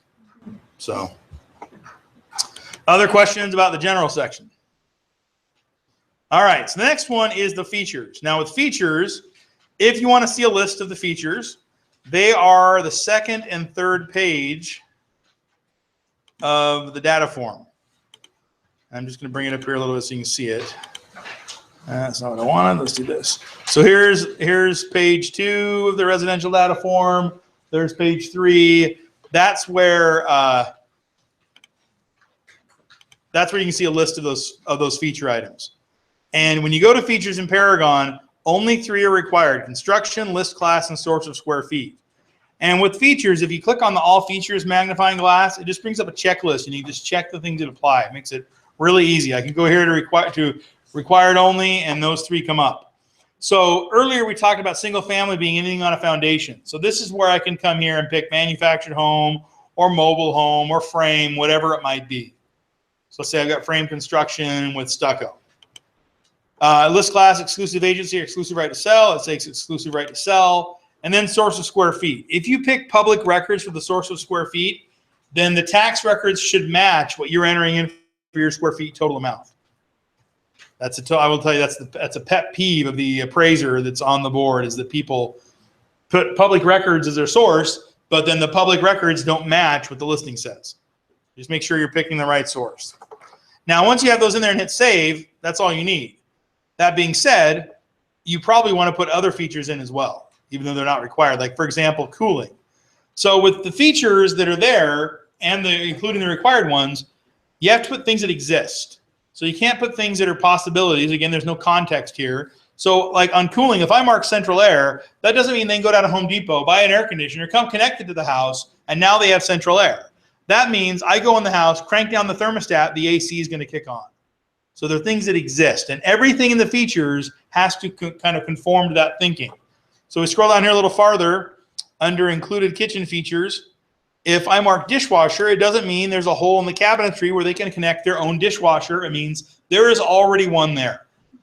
Equally, refrigerator means there's already one there. Now, this isn't an MLS rule, but I will tell you twice, I've had agents tell me about this. If you have pictures of your listing, and there's a picture of the refrigerator, and you say the refrigerator is included, the buyer is going to assume the one in the photo that is the one included. So if your sellers are really attached to that kitchen fridge, don't put pictures of it on the listing. Put the pictures of the crappy one in the garage if that's the one they're trying to include. Twice agents have told me they had to extend their closings to renegotiate the fridge. That's a lot of headaches for a $2,000, $3,000 appliance, I got to tell you. And here, if you don't mark refrigerator, you just get rid of that. And then they can negotiate it before anything happens. But just remember, if you're marking it, it means it's included. A couple other examples here under lot features, garden space. Does not mean they can dig up the grass and make their own garden. It means there's a garden or a weed patch that used to be a garden. Which takes us to the funnest one to talk about, and if you can't tell I'm being sarcastic, I am. RV parking. So RV parking has to fit the same concept as garden space, which means either there's a place created for parking an RV or a place where they are parking their RV. So RV parking could be a gravel pad, it could be a cement pad, it could be pavers on the grass they've been driving on. It also could be the place on the grass where they've been parking their RV because that's what they've been using it for. Again, back to the garden example. You don't have to have a fancy hedge and a trellis to have a garden. You can have, I dug up 10 feet of grass and I threw some seeds on the ground, there's my garden. Those both are gardens. So if someone has a large backyard with a gate that opens up to the road and they've been parking their trailer or whatever on the back in the backyard, that's RV parking. If they have a large backyard with a gate that opens up to the road and they have not been parking it there, it is not RV parking. It's just a big backyard with a gate that opens to the road. And you could put it in the remarks and say, you could potentially park your toys here or your trailer, but you can't mark RV parking if they haven't been doing that. And the MLS rules don't say this, but I'll throw this in because people always bring it up. If you're saying they can park their RV in the backyard, they should probably know if the covenants allow that. But the MLS doesn't say you have to verify all that. That's up to the buyer and the homeowner association, not the MLS. But if you're picking something, it means it exists. And some of these things you have to use common sense on. I mean, tennis court. Does tennis court honestly mean that the house has a tennis court? No, it means it's near a tennis court. Over in Nampa, I had somebody call where is it? It was West Middle School. There's a subdivision right across the street from where the school is. Right across the street from where the tennis courts at the school are. And the homes, there was a home along there and they marked tennis court. And an agent called and said, can they do that? Well, there's a tennis court. It's right across the street. I don't understand why that wouldn't work. Until the board says tennis court means it has to be part of the subdivision tennis court, then it accepts all kind of definitions. Same thing with golf course. If you live in Spurwing and you see golf course marked, you're assuming that means Spurwing golf course is where they're at. But maybe there's someplace they're right near a golf course and it's not their subdivision golf course. Maybe it's a municipal golf course. Can they not mark golf course as well? They can, because they're by the golf course. So you just need to make sure you're using common sense when you're entering this. Now, for a listing agent, that's awesome. That means more listings will fit with more feature items. As a selling agent with a buyer, it sucks because it's less specific. The MLS has to walk both sides of the road. Sorry, selling agents, none of you are probably in here right now because you're trying to enter listings for your sellers. So, I mean, you got to think about it. The MLS has to make it work both ways. So while that tennis court or RV parking or even waterfront may be frustrating, it works good for listings because then it accepts all. Waterfront, last one to talk about with this. In the Mountain Central MLS, I don't know if it's still this way, but they used to have like 12 items for waterfront. All 12 of theirs fit into R1. So waterfront is more than just on the river or on the lake. There are subdivisions in Nampa and in Meridian that 20 years ago, the area would have been called a ditch or a canal.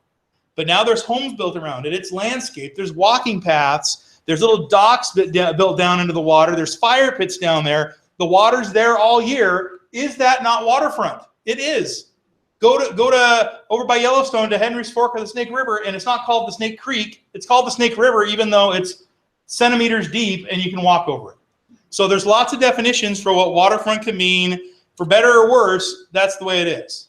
And I will tell you, that is a thorn in a lot of people's sides because it's very frustrating when they have somebody that has that high-powered ski boat and they want to be on the lake. Waterfront isn't always going to get them what they want. They're going to get some house in a subdivision, Middle Creek in Nampa or whatever. But for somebody who lives in a place that has that, that's an amenity that other places don't have. And then again, until the board decides to come up with 15 definitions, water on walking path, on the lake, on the river, they all have to fit into waterfront. So, and you're welcome to call and complain to the MLS, but it's the board who has to change it. Yeah.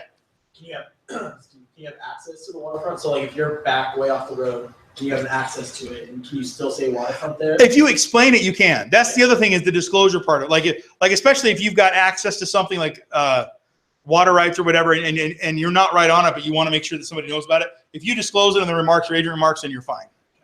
That's really the thing. And that's kind of what they're going for with these. They're kind of vague enough that they should accept everything without somebody having to walk a line of misleading. But if you want to make sure that you're clear, the remarks or agent remarks, spelling it out is the best way to do it.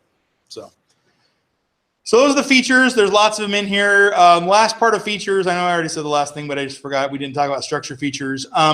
With some of these, you just need to make sure you pick things that exist. Like here's separate living quarters. That's the mother-in-law quarters. They don't call it that because if you're not married, you can't have a mother-in-law. I don't know if you didn't know that, but if you're single, you don't have a mother-in-law. So that's not necessarily, I won't say PC, but that's not the term they want you to use because separate living quarters applies to everyone, not just the people who are married.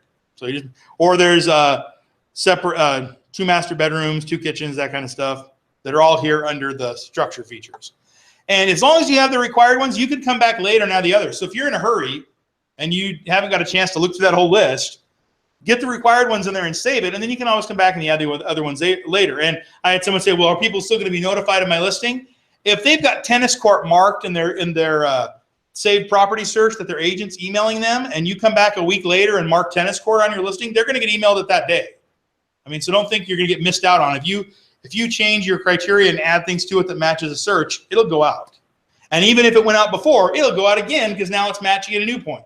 So don't think people are not going to see it. They'll see it. Questions about the features? Other than there's like a million of them? There's a lot. What is exclusive agency? Anybody want to answer that? So I will try to explain what I think exclusive right to sell, exclusive agency is. Well, let me give you a definition, and somebody can tell me which one this is. One of them means the seller can sell the house outright. That's exclusive agency, which means you're the agent, you've got it listed, it's in the MLS, they can work with you, but if the seller wants to, they can sell it to somebody else, and they can cut you out of it. And if a different agent brings the offer, you're cut out. Yep. So most listings, if you were to look, are exclusive right to sell because that covers the listing agent more. So, but it has to be either one of those to be in the MLS.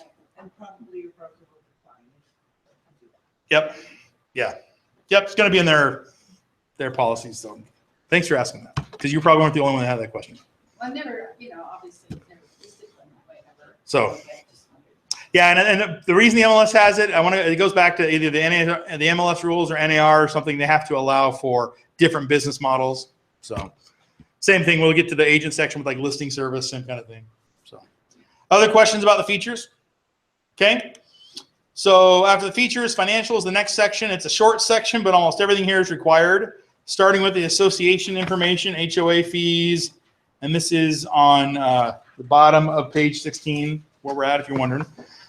So if there are no association fees, you can do 0, not applicable, and 0. If there are, you want to put them in there. The setup transfer fee type defaults to a dollar amount, but if it's a percentage, you can change that too. Local Improvement District wants to know if the home is in one of the LID. An LID, a local improvement district, is a temporary tax levied on that location for upgrades to that location. Like, for example, if a subdivision is annexed into the city, it might be put in a local improvement district to help pay for some of the infrastructure costs that the city incurred when they were connecting you to the sewer and everything else. Yeah, the thing is, they're temporary. An example of one that's already sunset over in Nampa by the Idaho Center, they had the North Nampa Improvement District over by Kensington and Lionsdale subdivisions. They had a higher tax rate for like 6 or 8 years than other homes in Nampa to pay for the infrastructure. The reason that's here is if your property's in a local improvement district and you mark yes, a potential buyer knows the taxes will go down. That's what that's for.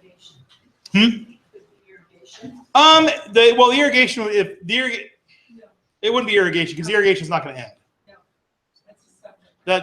Because like the irrigation is an annual thing they're pay every year, whereas the local improvement district, after like 8 years or 10 years, the amount that the people owe ends, and then they don't have to pay it again. It's also like the CID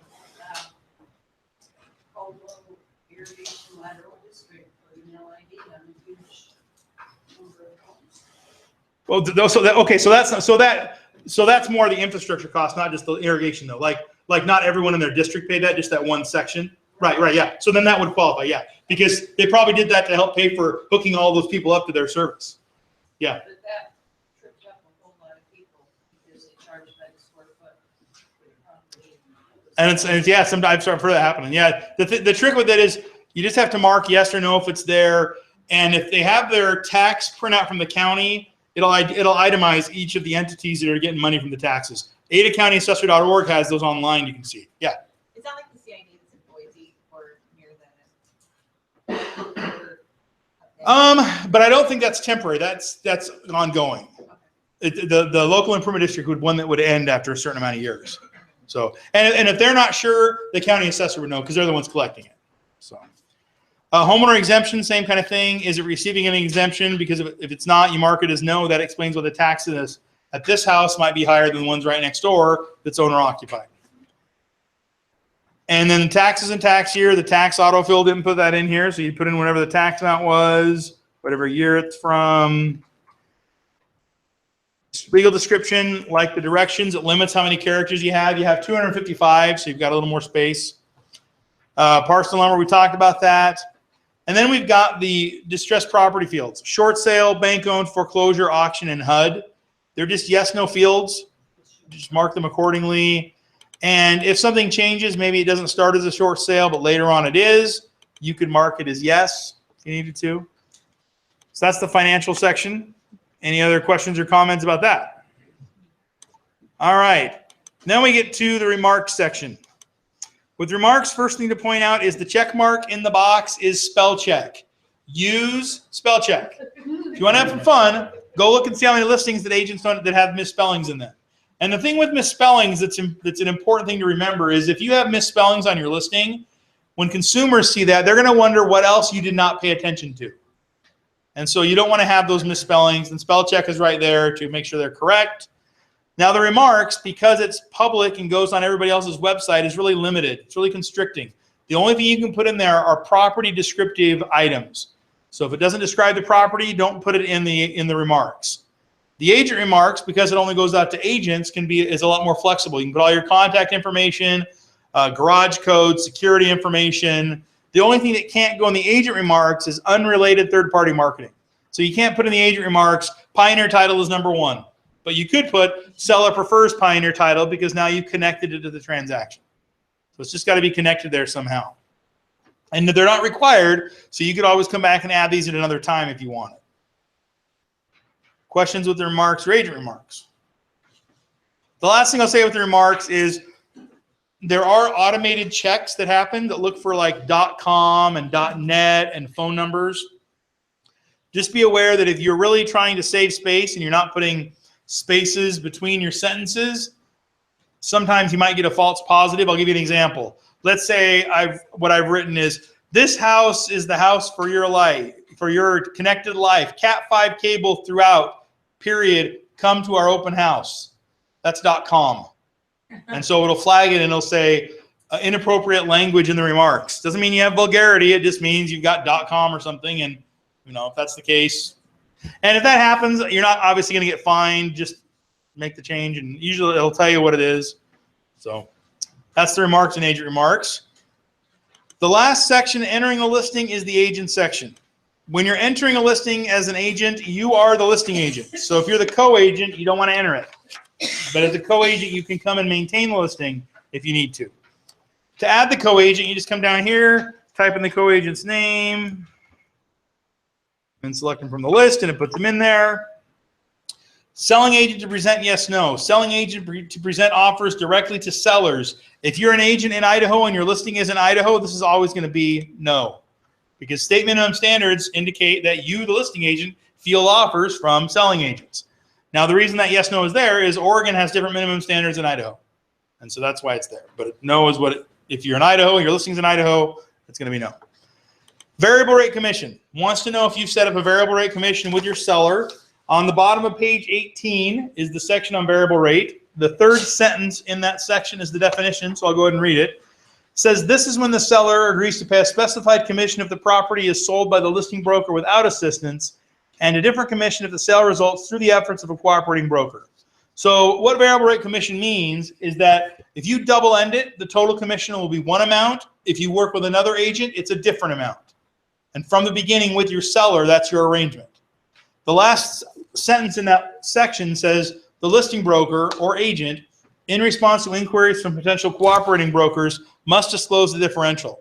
So if you have a variable rate commission set up and somebody notices it and they ask you the difference, you just tell them the difference between the two commission totals. So for example, if I'm a listing agent and I'm listing a property for $100,000 and I've got a variable rate commission that if I double end it, the total commission will be 4%. But if I work with another agent, we're both going to get 3%, making the total 6%.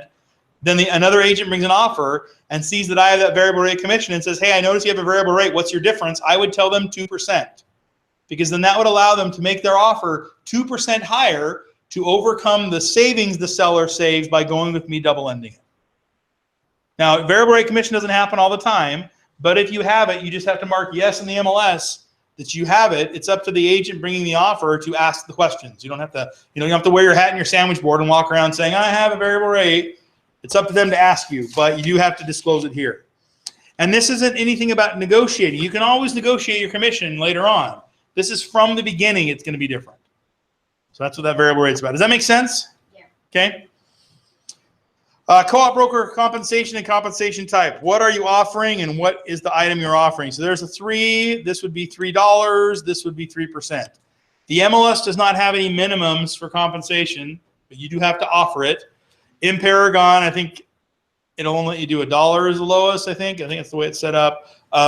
You do have to offer compensation, but you can always come and change it. Many times people will offer like 4% initially, and then if nothing happens, they change it to 3% or whatever. So you can go in there and set that compensation.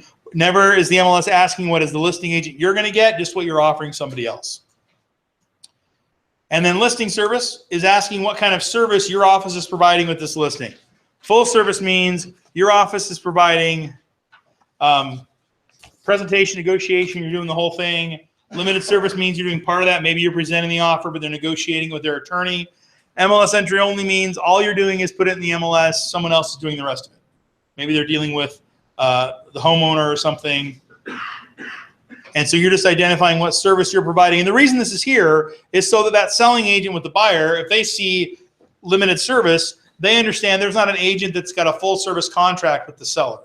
They've got a limited service contract, so they're not doing everything that a full service agent might be doing. So that way there's just the agent bringing the buyer is aware of that. After the listing service is the owner and tenant contact information. None of that is required. But if your owner or tenant are involved in setting up showings, you want to make sure their information's in there. And then we get to the listing date and expiration date. Required for a partial listing, also required to save it as a real listing. And even though you can't see them, everyone has expiration dates on their listings. And the way listings expire is on midnight of the expiration date, the listing's pulled off the MLS for 24 hours to give you a 24-hour grace period to enter your extension. So in my example here, I put the expiration date of March 31st. So if I got a signed extension from my seller at 11:45 p.m. on March 31st, I don't have to rush home in 15 minutes and get into Paragon and enter my extension. Because all day April 1st, it's going to be invisible to everybody. It's going to be that 24-hour grace period where the only way the listing will be accessible is through listing maintenance. And no one, even the listing agent, if you did a search for it, would not find that listing. And if I didn't get that extension, on midnight of April 1st, it goes back on as expired. If I got the extension, as soon as I put it in there, it's back live. Everyone sees it as a live listing. But once a listing's expired, there's not a way to bring it back. You can't resurrect an expired listing. But you have that 24-hour grace period to enter. So if you've ever looked for a property and you thought it was deleted, it probably wasn't deleted. It's probably that 24-hour grace period day where no one can look for it. And then once the listing's expired, like I said, there's not a way to bring it back. You can't always copy clone them to have a new MLS number, but that original listing won't be available anymore. Questions about the listing date and expiration date? That make sense? Okay. A few other ones here. Showing instructions. How the property is to be shown. Maybe lockbox, call for instructions, whatever it's going to be. Then there's two virtual tour fields, two types. There's branded and unbranded. The branded virtual tour is going to have agent and office information on it. Branded virtual tours go on all the agent views. They go to the listing agent and listing office website. Unbranded tours don't have the identifiable information for the agent or broker. And those unbranded tours go on all the client views and go to everybody else's website. So you just want to make sure you enter them appropriately. So that's the last part for entering the information. Questions about the agent section or any of the entering information we looked at so far? Do you have to go types of tours?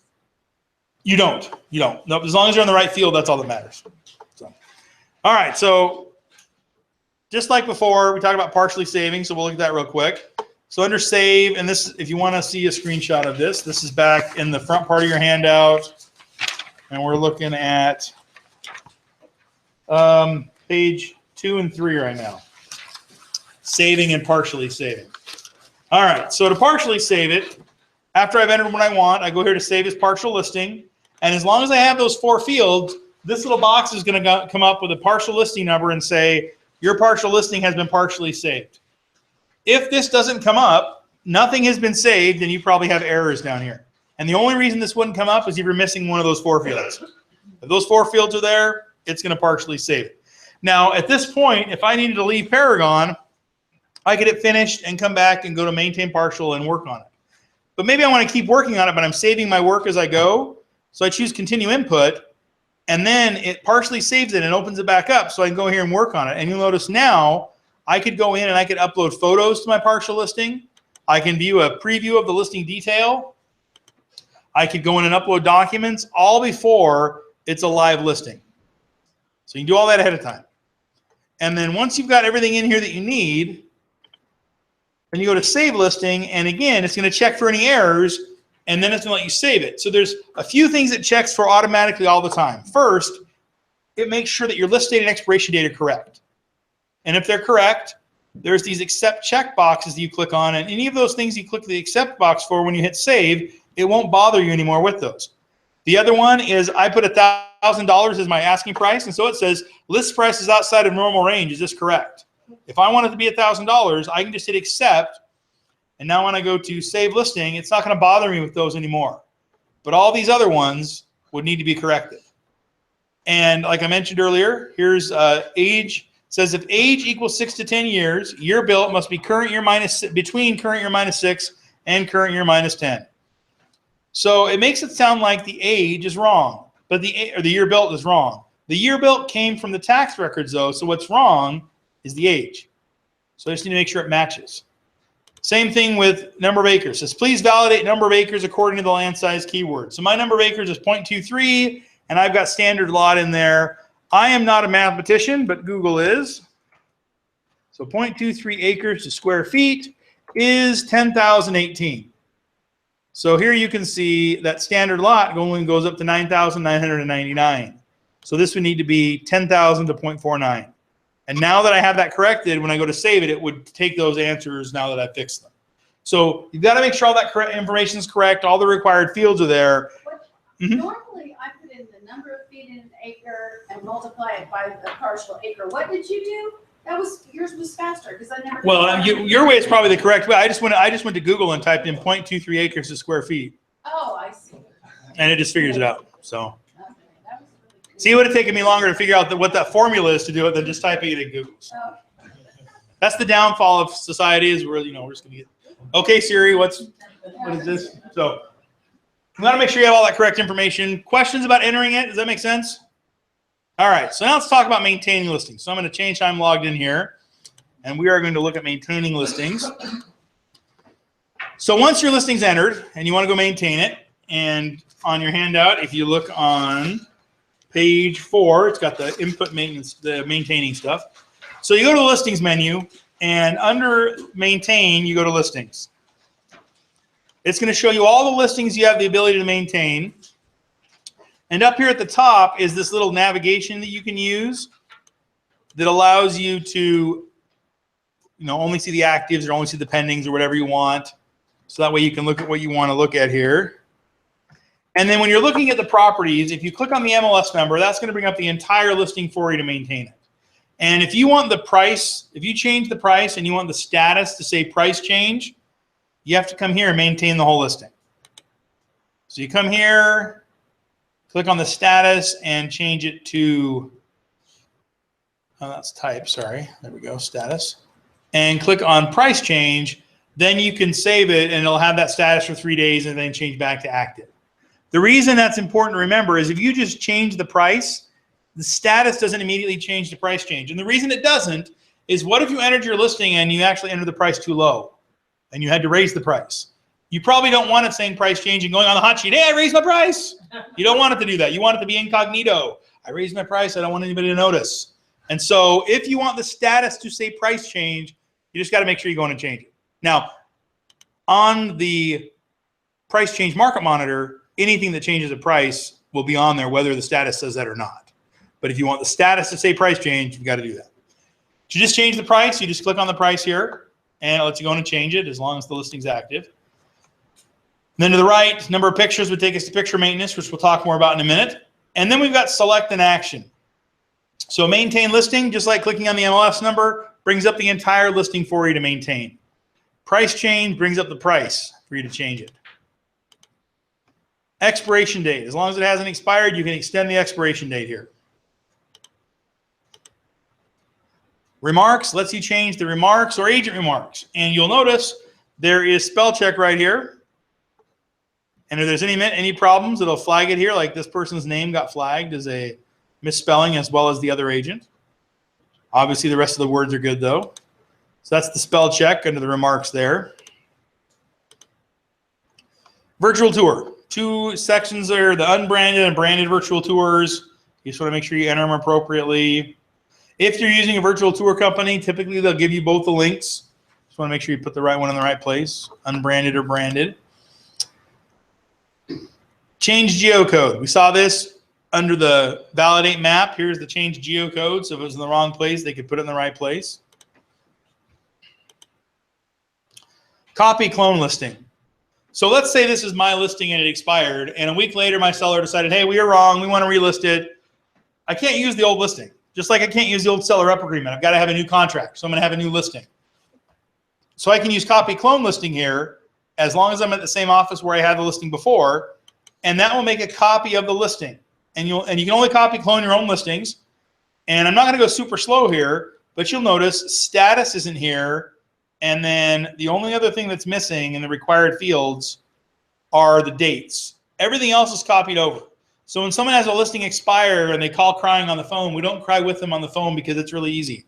Copy clone, you got a brand new listing. And you'll notice the pictures are there. All the pictures are there too. So copy clone copies everything over except for the status and the dates.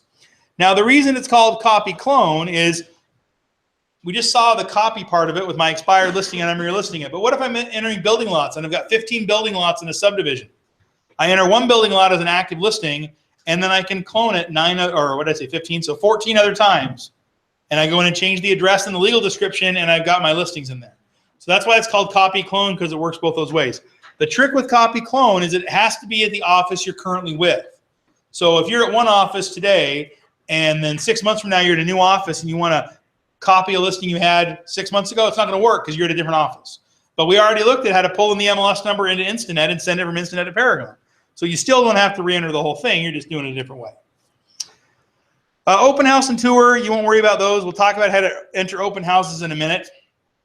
Associate documents lets you upload documents to the listing. If you have the document on your computer, you would just go here to add new, choose the document you're going to upload. So let's see if I can find one here. We'll use that. And let's say we're going to call this the property disclosure, and I don't want to mess up their listing, so we'll call it test, not text. If you mark it as public, then when someone emails the client detail, it'll have a document icon on it for that one document. And you could have some documents public, others not. You don't have to have it. It's not all or nothing. And then when I hit save, that's going to upload my document and then put it in here, and the document icon would be on the listing. And then to remove a document, because I don't want to mess up their listing here, select it, hit delete, and that removes it.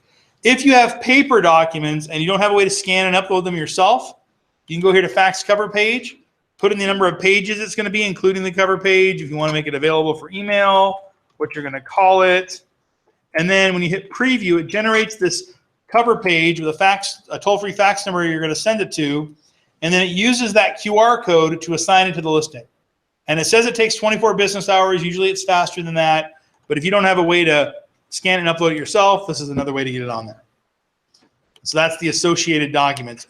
The MLS doesn't require any documents, but if you want to put them in there, obviously you can.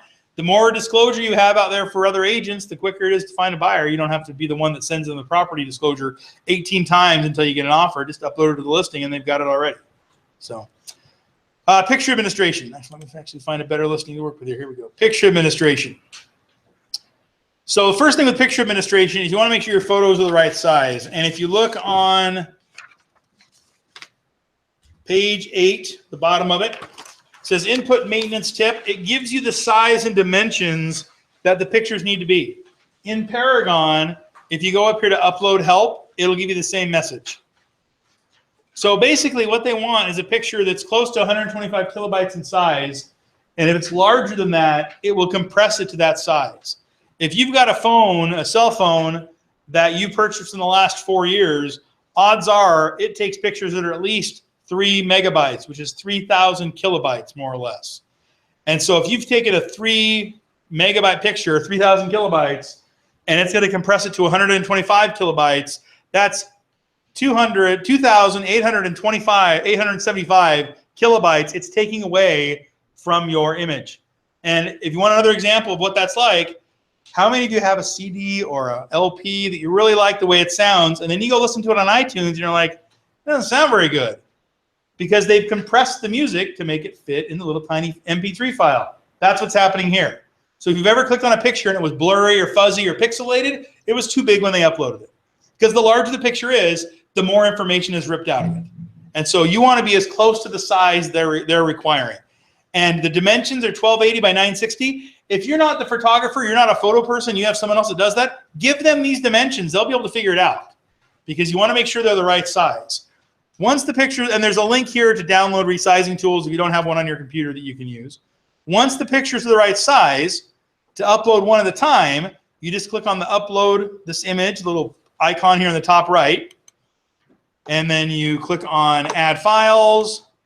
Go find the picture you want. The house, there we go.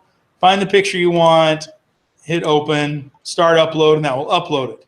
If you want to upload more than one, go here to Add Files, hold down Control. Now I want to point out something here. Here's a picture that is rotated. That'll be important in a minute. So I'm going to select these three, hit open, hit start upload, and it's going to upload those pictures. Now remember, that picture was sideways on my computer, but it's not in Paragon. That's usually the opposite of what happens. Normally it looks fine on your computer, and then it's sideways in Paragon. The reason that happens is because this picture isn't really rotated. It's just the way my computer is displaying it. When you take a picture and upload it into Paragon, it doesn't know what your computer's doing with it. It's going to upload it the way that it's supposed to be viewed, which would be not rotated. So if you upload a picture into Paragon and it wasn't rotated on your computer, but it is in Paragon, don't panic, because there's an edit button here on the pictures. Edit this image lets you rotate it either to the right or to the left. And then if you click on the little icon in the corner, you can drag it and crop it, and then click on the crop button, and then it will crop the image to whatever you've done. So you can do that manipulation once you're in Paragon as well. You don't have to put it in your photo program and re-rotate it or whatever. And then to remove photos, you could select the ones you want to get rid of, hit delete. And as far as the time frame for uploading photos, it's only existing residential structures that require them, and the time frame is the next business day after you put it in the MLS. So to enter in the MLS, it's the next business day after you begin marketing. It's the next business day after that to put in your one photo. And as far as photos go, you can't have any signs in your photos because those photos go to everybody's website.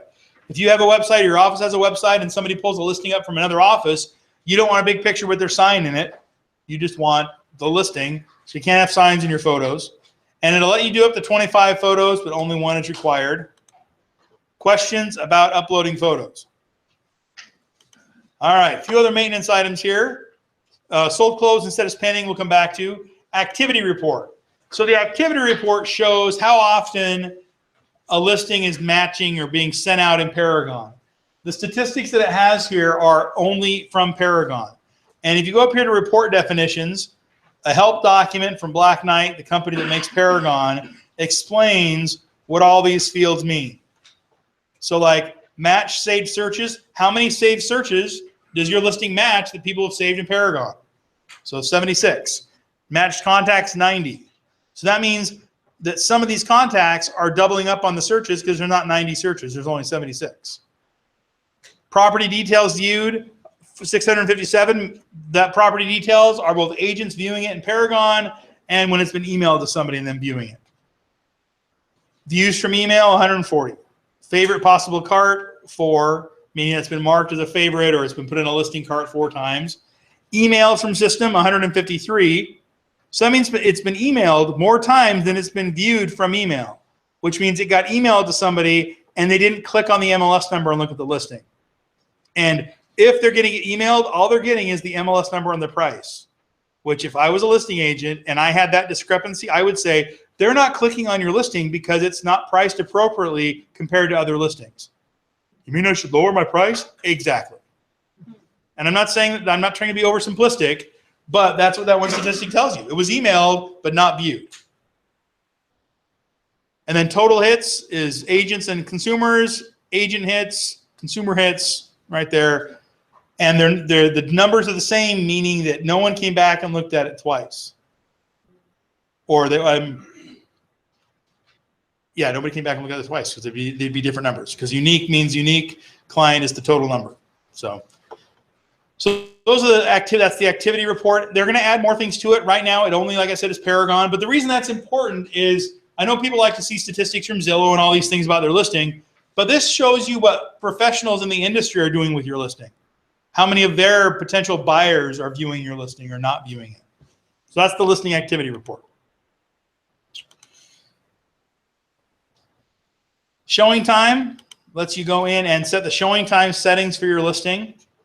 So if you're using showing time to have people request showings, you can come here and add the seller So for example, well, before I do that, you can choose the appointment type. Appointment required means they have to be approved. Courtesy call or go and show means they're automatically approved. View instructions means they wouldn't be using showing time. You can also turn off showing time. And then here, if you verified your mobile number, this text message box would be lit up. These people haven't done that yet. So that means instead of getting a phone call from showing time saying, so-and-so wants to show your house, you could get a text message. And equally, you could come down here and add another co-agent or add an owner, and they could be the person that receives the notification. And then they could, and so if your seller is the one really approving the showings, instead of you having to be the middleman, they could be the person getting the request. You're just notified of the request. And then they approve it or don't approve it. You would still be CC'd on that, correct? Yep. Yeah, because right here it says notify of confirmed canceled appointments, and you choose just how you're going to be notified. Because, I mean, honestly, the thing with showing time, and there have been a lot of people that have said, man, showing time, I'd never use that.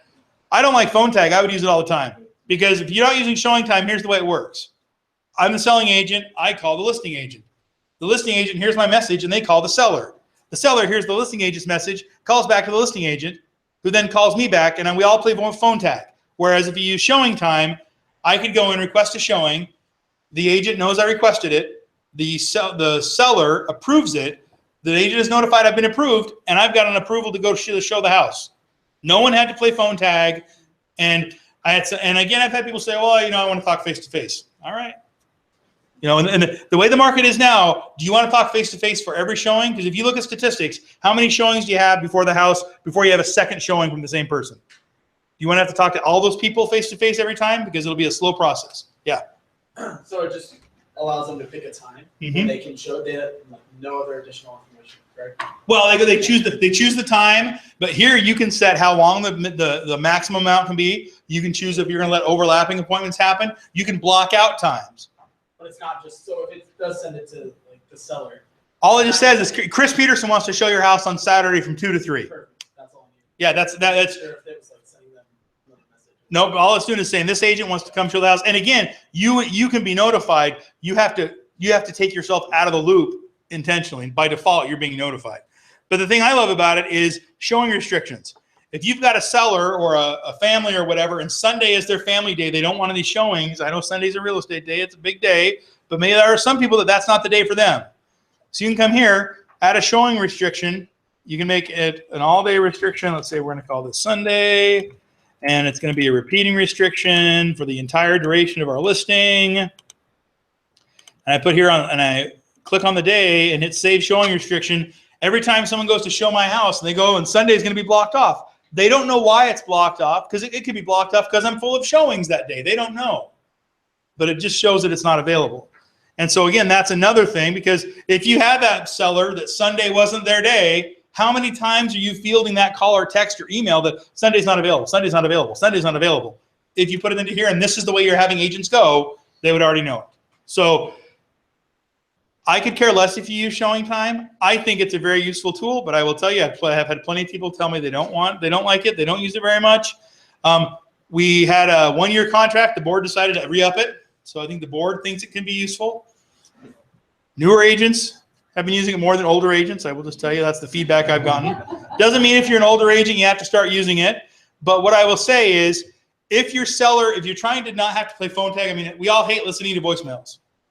But if you don't want to listen to voicemail, showing time can help get rid of that a little bit. That's showing time. If you want more about it, we can talk about it more later. But here, what you're setting up is how it works with that listing. Super lockbox, same thing. Come here. If you are assigning the lockbox, it says assign up here at the top. You put in your serial number and shackle code, and then it assigns the lockbox. If you don't have the serial number and shackle code, you can log on to SuperWeb. You can also go there from the dashboard, and then you put in the MLS number and assign the box that way. If you know what the gift of the Magi is, it's exactly that thing. Supra doesn't have the MLS number information. Paragon doesn't have the lockbox information, but you can put one in either place. So that is the Supra lockbox. Now, set as pending and sold closed. Pretty simple. Set as pending means you're marking it as pending. I click here, changes my status, and I'll show you. The status is now pending. And then I come here and put in my pending date and my proposed closing date. The proposed closing date always has to be in the future. if something happens and the closing date changes, you want to make sure you update it in Paragon.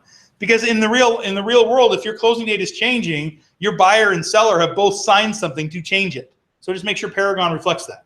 If your proposed closing date ends up being a date in the past, you'll get an email that will say, your proposed closing date is in the past. Please update it to avoid a fine.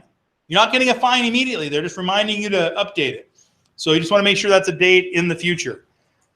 And then once you've entered it and you go up here to save listing, you will see a message that comes up. And on your handout, this exact same message is on the bottom of page 5. This message is important because hot sheet reports are not something that people use all the time, but this message is asking you about the hot sheet report. So I'll just read what it says. It says, hot sheet records. Enter any hot sheet comments you would like to appear on the hot sheet report. Click Save to continue saving the listing with or without hot sheet comments. Click Cancel to abort the operation. Listing data modifications will not be saved. So what it's telling you is whether or not you leave a comment, you've got to click Save. If you don't click Save, what you just did will not be saved. And I can tell you, the way I can tell when this happens to someone is the phone call we get is, hey, Chris, I just went to go mark my listing as sold, but it still shows active. And a month ago, I went and marked it as pending. And they probably did, but this message came up. They didn't read it. They're like, hot sheet records, why would I want to do that? Cancel. And then it doesn't say what they did. So first, if a message pops up from Paragon, read it. And if it's this message, no matter what you want to do, if you want to save your work, make sure you click Save. And then that saves the information. So that's the set as pending. Sold, closed, very similar. Hit sold, closed, changes our status to sold. So now the status says sold up here. And then you enter how it sold. Was it conventional, VA, FHA, whatever it might be. And then save it. Your dates would already be in there. So if you needed to update it, you could do that. Real property contributions, it's looking for additional objects contributed by the seller, typically in new construction that are affixed to the property, such as a fence, landscaping, or sprinklers. So if there was something done to the property to incentivize the sale, like fully fenced, then you put that in there so that when an appraisal is done, they understand that this is the price that it sold for, but it also included the fence, or it also included full sprinklers. The trick is you can't put it also include, you can't put, unless the stove is unmovable, you can't put like kitchen appliances because those things can be taken. It's looking for things that are going to be permanently there. Closing cost contributions, looking for a dollar amount by the seller, paid on behalf of the buyer. If there aren't any, but zero. Then you put in your sold price. Sold price is required. There's not a way to not disclose the sold price. You have to disclose it. If you don't disclose it, it's a $500 fine. Then you put the selling agent information in there. If they're not a member of Intermountain MLS, there's an option for non-member. If they are a member, you just click on their name and put them in there. And then just like the pending, when you hit save listing, it's going to come up with that hot sheet records pop-up. It's going to ask you if you want to do it. And I don't have my dates here, so that's why. Questions about entering the sold data? Okay. So then the last thing to talk about with listing maintenance here is entering an open house. So let me open this one here. So entering an open house is, I think, near the back of your handout. Oh, no, it's not. Where's entering an open house at? Page 9, thank you. So it's not in the back. All right, entering an open house. So you'll notice once I've entered a listing and created it, the bottom field here is open house. So you just come here and maintain your listing, put in the date when it's going to occur. Let's say I'm having it on the 25th. Let's say it's going to be from 11:30 to 4:30. If you want to put it showing, you can. And then you save it, and that saves the open house information. The open house information is displayed on the full detail listing. So let me bring that up here. It's also on the front page of Paragon. You can go view the open houses that are at intermountainmls.com. Consumers can see them there. You can add them to your search, which is what I'm pulling up here. So for example, let's say I want to look at all the properties in Meridian that have an open house starting Saturday. There's 25 already. So when someone pulls up your listing, when you enter the open house information, it's displayed down here at the bottom when it's going to occur. And then after midnight of the open house, so in this case midnight of the 25th, that information's automatically pulled off the listing. And there's not a way to put in non-sequential days. So if I'm doing an open house on the 25th and the 27th, I can put it in for the 25th, and then when that's done, I don't have to wait for the nightly processing. I could just come take that out, put in the 27th information, but I can't put them both in at the same time.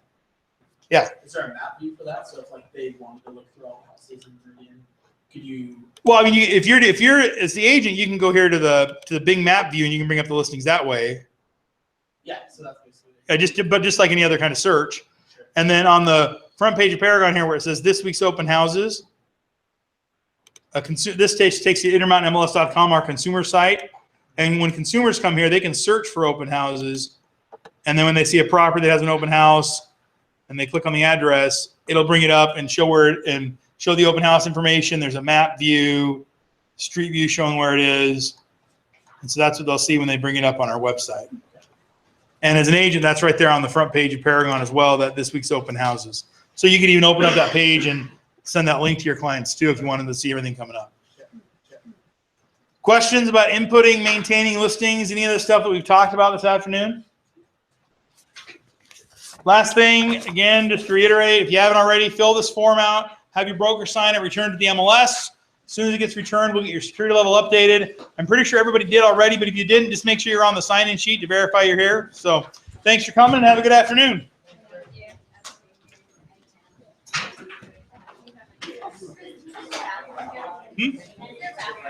Yeah, there's either side there's bathrooms. There's one out this way, go down their hall, or just go out here and go down the other hall. Yep. You know what?